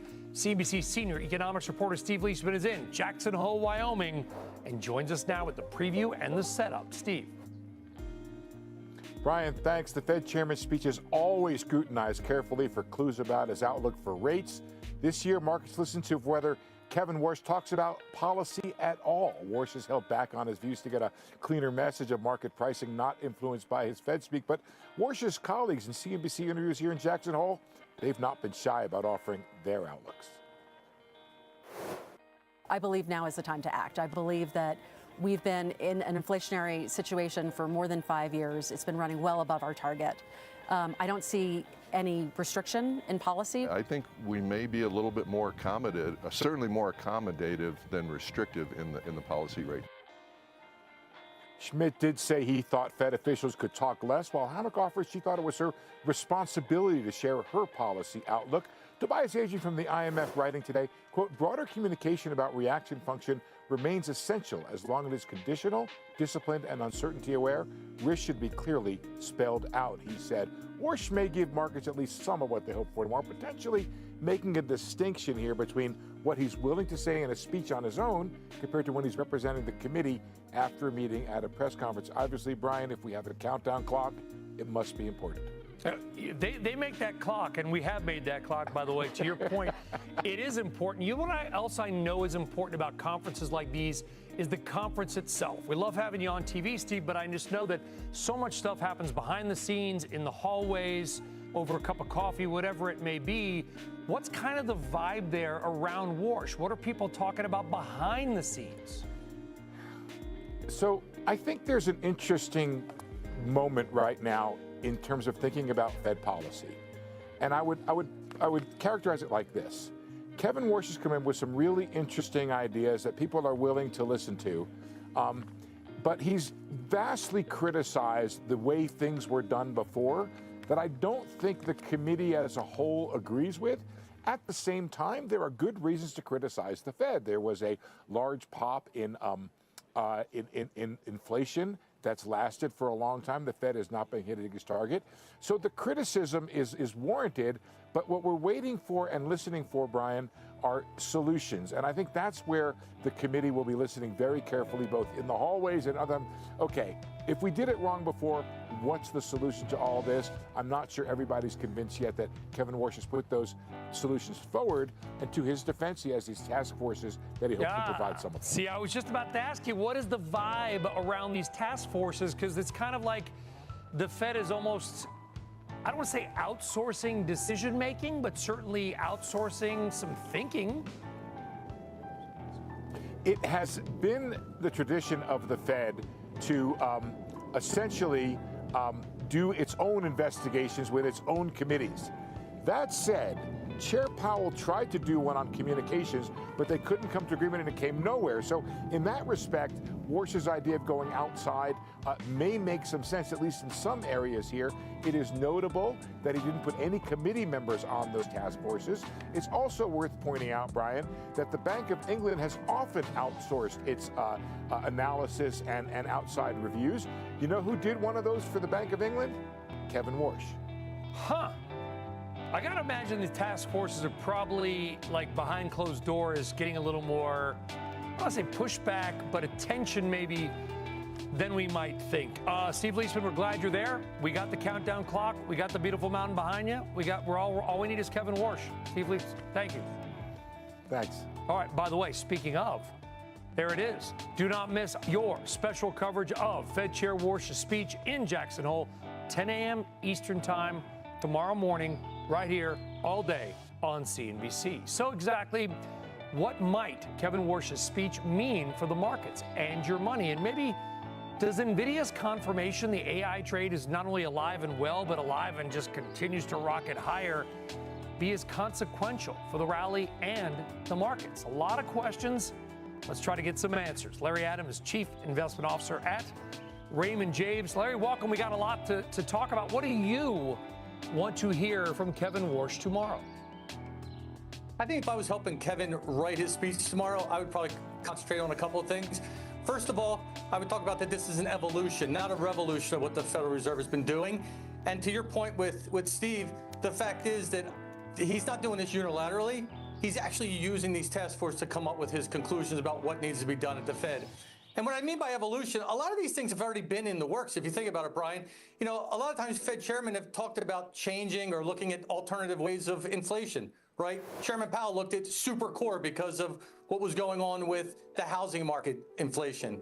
And if you look at forward guidance, there's a lot of Fed governors that aren't big fans of that forward guidance, right? I mean, Jerome Powell talked about the fact that, you know, it wasn't a promise. It was just a snapshot in time, and that those numbers got stale the second they hit the paper. And if you wanted to show exhibit number one, just look how much the data has changed since the last meeting on July 29th, right? We've had weaker employment numbers, we've had weaker retail sales, and then we've seen inflation numbers cool more than what people had expected. So I think if he manages that message, I think that can help build his credibility quite a bit. What if he doesn't manage it? What if he spooks the market about rate hikes or inflation? What if is the market primed for good Warsh or bad Warsh? I think that they're willing to still give him a little bit of a honeymoon. If he is very vague, though, and doesn't say anything like in the past, I think you could see a knee-jerk reaction sell-off in the market, and then he'll have to clean it up at the next meeting. And, you know, as opposed to the last time I was with you when we were worried about him having too short of a press conference, he might have to elongate that to clean up those particular comments. But I think, given the fact that there's no Q&A tomorrow, I would expect him to, you know, have his words pretty well planned for tomorrow. All right. You know, kind of a weird day today in the market. I don't make too much about one day, but everything is up. Everything's up. Stock market's up, oil's up, bond yields are up, Bitcoin's up. Literally everything on my screen is green. But when I dive into the stock market, only one of the 11 sectors is up, and that is technology. The other 10 are down. I can't remember a day where I've kind of seen this type of thing. Larry, you're a big picture guy. You're not going to think about one day. I get it. But do you worry that tech is too big, too powerful? We've been saying this for a while, but it just keeps getting bigger and more powerful. No, I like what we're seeing from tech, right? Over the last night, you saw the trifecta of what's happening in technology. If you look at the semiconductors, you see their visibility in demand continues to be there. And if anything, there's more, you know, signs that you could still see some shortages. When you look at software, you still see subscriptions going higher, not lower, which was a big fear in the market. And then when you talk about cybersecurity, I think that continues to be very important because AI is all about the integrity of the data. And I think that's going to continue to occur. And the good thing is that with all these earnings, valuations actually continue to go lower. And in fact, think about this, Brian. going back to 2000, this is only the second year where we've actually seen the technology sector up, but we've seen PE contraction in the same year. That just tells you how much more attractive valuations continue to get in this particular sector. Because it tells us how fast earnings are growing, right? I mean, that's it. No, absolutely. I mean, if you look for the rest of this year, earnings are going to grow about 50% for the third and fourth quarter in the tech space. Next year, the slowest is 26%. So you still have pretty rapid growth built into that sector going forward. Again, I know I'm on TV, so hyperbole is like a thing. But I really feel like, having done this for a long time, Larry, I feel like this is like one of these moments every couple decades where, like, you don't know you're living through history until you sort of look back on it. And this seems historic. The investment cycle seems historic. The capital spending trillions of dollars on AI maybe reminds me a little bit, in a good way, hopefully not a bad way, of 25 years ago when the internet, with sort of fiber optics, everything was kind of being birthed, if you will. This is, I think, some form of market history that we are in right now. Well, I think it's historic for two reasons. Number one, the reason it's different than it was back in the late 1990s, 2000, is that these companies that are leading this charge are much more diversified than they were back in 2000, where they basically had hardware or software and they kind of rode the upgrade cycle. These companies today are so much more diversified, and they're planting the seeds for the next leg of growth. And I think the other thing that I would point to is that we're talking about AI right now in the digital sense. I think the next phase is going to be with robotics. And that's a market that I think is going to continue to grow very rapidly, even after we get through a lot of this digital explosion that we're seeing. Larry Adam, Raymond James, really appreciate your time. Larry, thank you very much. Thank you. All right, speaking of NVIDIA, earnings and guidance coming in very strong. NVIDIA providing next year's guidance, seeing 70% revenue growth over the next 12 months. That is well above what the street expected, which kind of brings us to your next guest, who says simply, the king has spoken. Harsh Kumar is Managing Director of Semiconductors and Quantum Research at BMO Capital Markets, joining us by phone. Is this, Harsh, history? I mean, was that too big of a statement? I think this is history being made. What you're finding is the AI semiconductor companies grow somewhere in the 100% range this year, call it 60 to 70 to 80% range next year. But what you have is the next step down. If you want to question the growth of the semiconductor companies, you just have to look at who they're selling to. And the customers of my companies are growing 5, 7, 800%. I mean, you saw the Anthropic numbers, 11 or 1400% growth year on year, 400% sequential growth. So, and then we can see the benefits of AI as we use it. So we know that this is real. We know that these chips are providing good value, and token demand continues to go up, and token costs, more importantly, continue to need to go down, which is the upgrade cycle.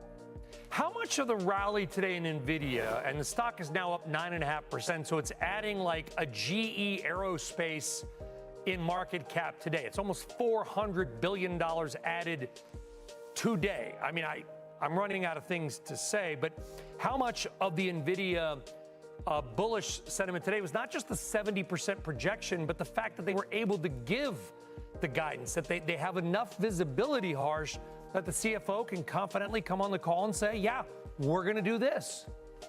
But Brian, this is not just NVIDIA. We're seeing this with a lot of other companies. You go back and look at Marvell. They're talking about full year guidance out for next year. Broadcom's given kind of a range of what the data center growth will be for next year. AMD, Lisa Su, has given a range for what the GPUs and the CPU business will do next year. And then finally, you had NVIDIA, which was sort of almost holding out in some manner, coming through yesterday. In a lot of ways, it was almost a perfect call, where they hit upon all the concerns that the investors had, the most important being visibility, and the elephant in the room being what the memory prices are doing to gross margins. So they hit all those perfectly and alleviated some of the concerns, which is why you have a stock of this magnitude up to this magnitude, up almost 10%. So are the gross margin concerns, Harsh, are the gross margin concerns gone? Have they been wiped away, at least for this quarter? I'm going to quote one statement from the earnings call or the post call. where Colette, the CFO, came out and simply said that they have procured a significant amount of their memory needs for next year. To me, that was the most important statement, which means that NVIDIA is not only looking out to their concerns for next year, but alleviating them. And then they have contracts going out for the next 3 years. So I'm not worried about sort of what the memory shortages can do for next year, because I know NVIDIA is covered. And on the flip side, their margins will bottom in the January quarter at 71 to 72%, but then they'll settle at 72 to 73%. Brian, you tell me, you've been doing this a long time. When was 72% gross margin or 73% gross margin bad? Almost never. That's a great number. It's a great number. We brought this up on Fast Money last time when it came out. It was like, well, gross margins contracted from 75 to 74. I'm like, my God, I would love to have 74% gross margins. I think any company would. One thing, and again, what a quarter. I'm letting the market speak. Laura Martin, terrific analyst at Needham & Company as well, good friend of the show, and myself, notes that $1 in $4 of capital spending for hyperscalers, 1 in 4, 25% from hyperscalers going to NVIDIA. Any part of you, Harsh, that worries NVIDIA's a little too big, a little too powerful? Well, they didn't get here because they weren't good. They got here because they were good. Remember, all of their customers are extremely savvy customers. So, I'm not here to question the technical savvy of an OpenAI or Anthropic. So when OpenAI or SpaceX picks NVIDIA to work with, it's because NVIDIA is literally that good. I'll cite you a spec, which is that the Vera Rubin stack, the inferencing stack, Grok stack, will lower the cost of inferencing tokens by 35 times. 35 times. That's a mind-blowing number for lowering the cost of something on a year-on-year basis. So that's how good NVIDIA is. We still believe NVIDIA is a little bit ahead of AMD. We know that AMD is coming out with a Helios rack, but we believe that NVIDIA has got the best of the best, and which is why the best of the best customers choose them in the biggest possible way. Harsh Kumar, BMO Capital Markets. Harsh, great interview. Almost 10% gain for NVIDIA. Remarkable. Harsh, thank you very much. All right, coming up, the governor of Connecticut will join us on lawsuits, data centers, and more. Plus, flying the coop, how former shoe brand Allbirds decided to repivot, become Smartbirds, ditch the shoes, and lean into AI. It's a heck of a story. And the CEO will join us. A lot more to do. Stick around. This is The Exchange on CNBC.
All right, got a news alert out of Washington, D.C. Let's go now to Eamon Javers. Eamon.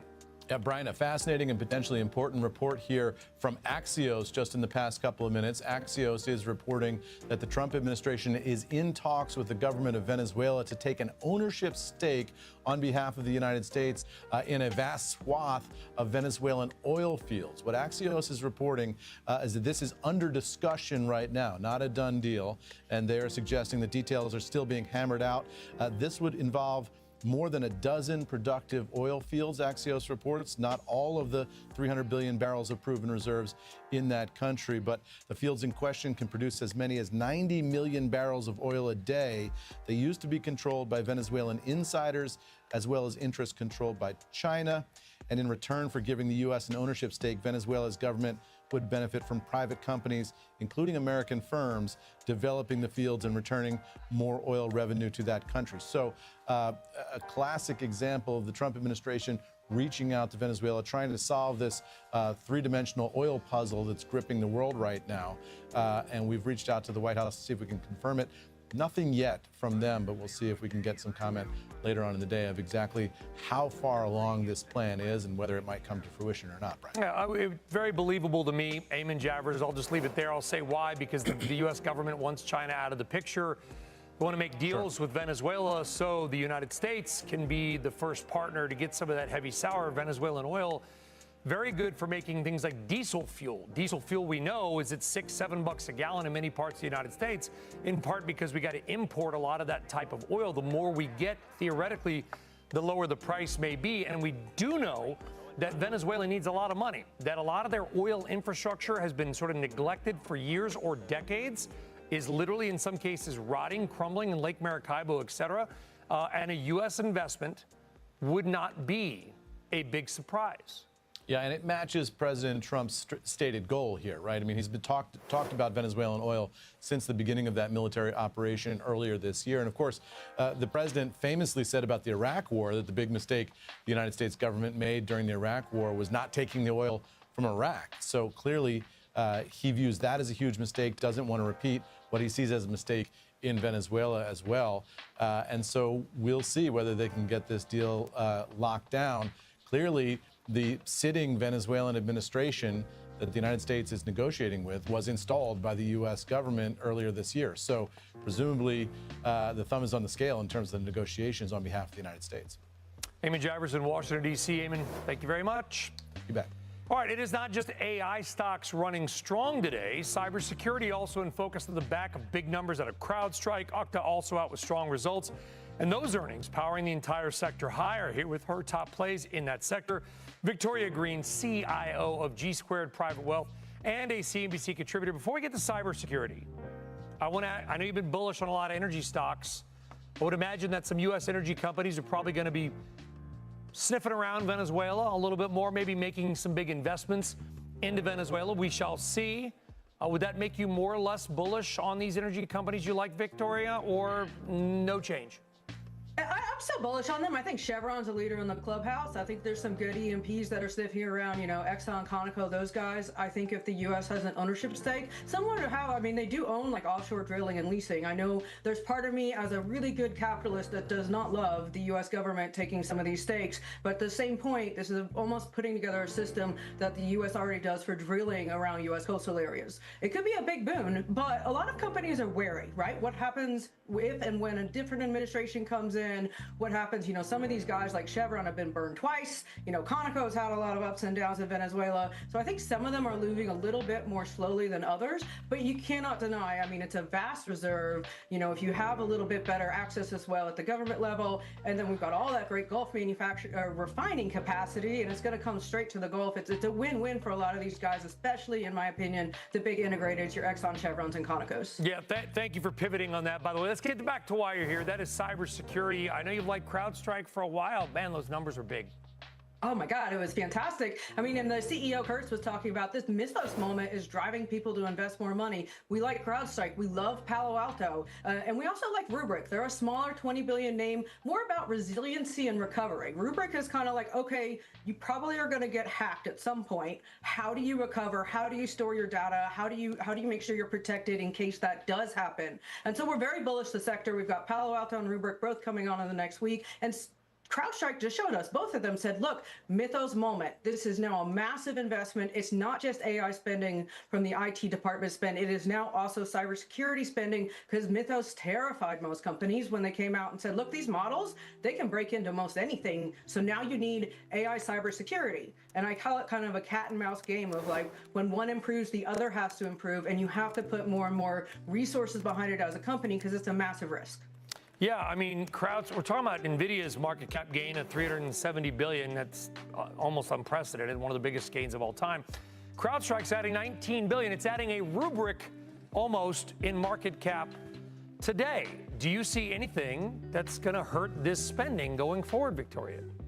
No, I think as more and more AI gets adopted, more and more is going to need to be spent on cybersecurity. And they've got a wonderful platform with their Falcon platform, and they're making it easier for people to add on modules. So they're trying to take all this bifurcated tech stack and programming and said, look, if we platform it, it's easy for you to make these adjustments with the Falcon Flex. It's a brilliant strategy, but mostly it's about the growth of the total addressable market. That looks to be a $300 billion market in 5 years, and CrowdStrike, Palo Alto are the two leaders in the clubhouse there. And as we get more and more AI threats, which we've got plenty of bad actors out there, North Korea, Iran, state actors, non-state actors, you have to be better protected, and you have to spend the money now and not just after an event happens. Well said. Victoria Green, G Squared, Private Wealth. Victoria, thank you very much.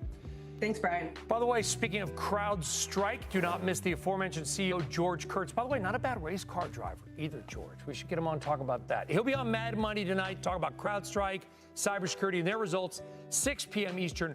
Tomorrow, right here on The Exchange, we're going to speak with the CEO of SentinelOne, talk about all the stuff that we just kind of hit with Victoria. All right, coming up, Anthropic says it is not trying to destroy anyone. So why are some maybe still not convinced? It's next.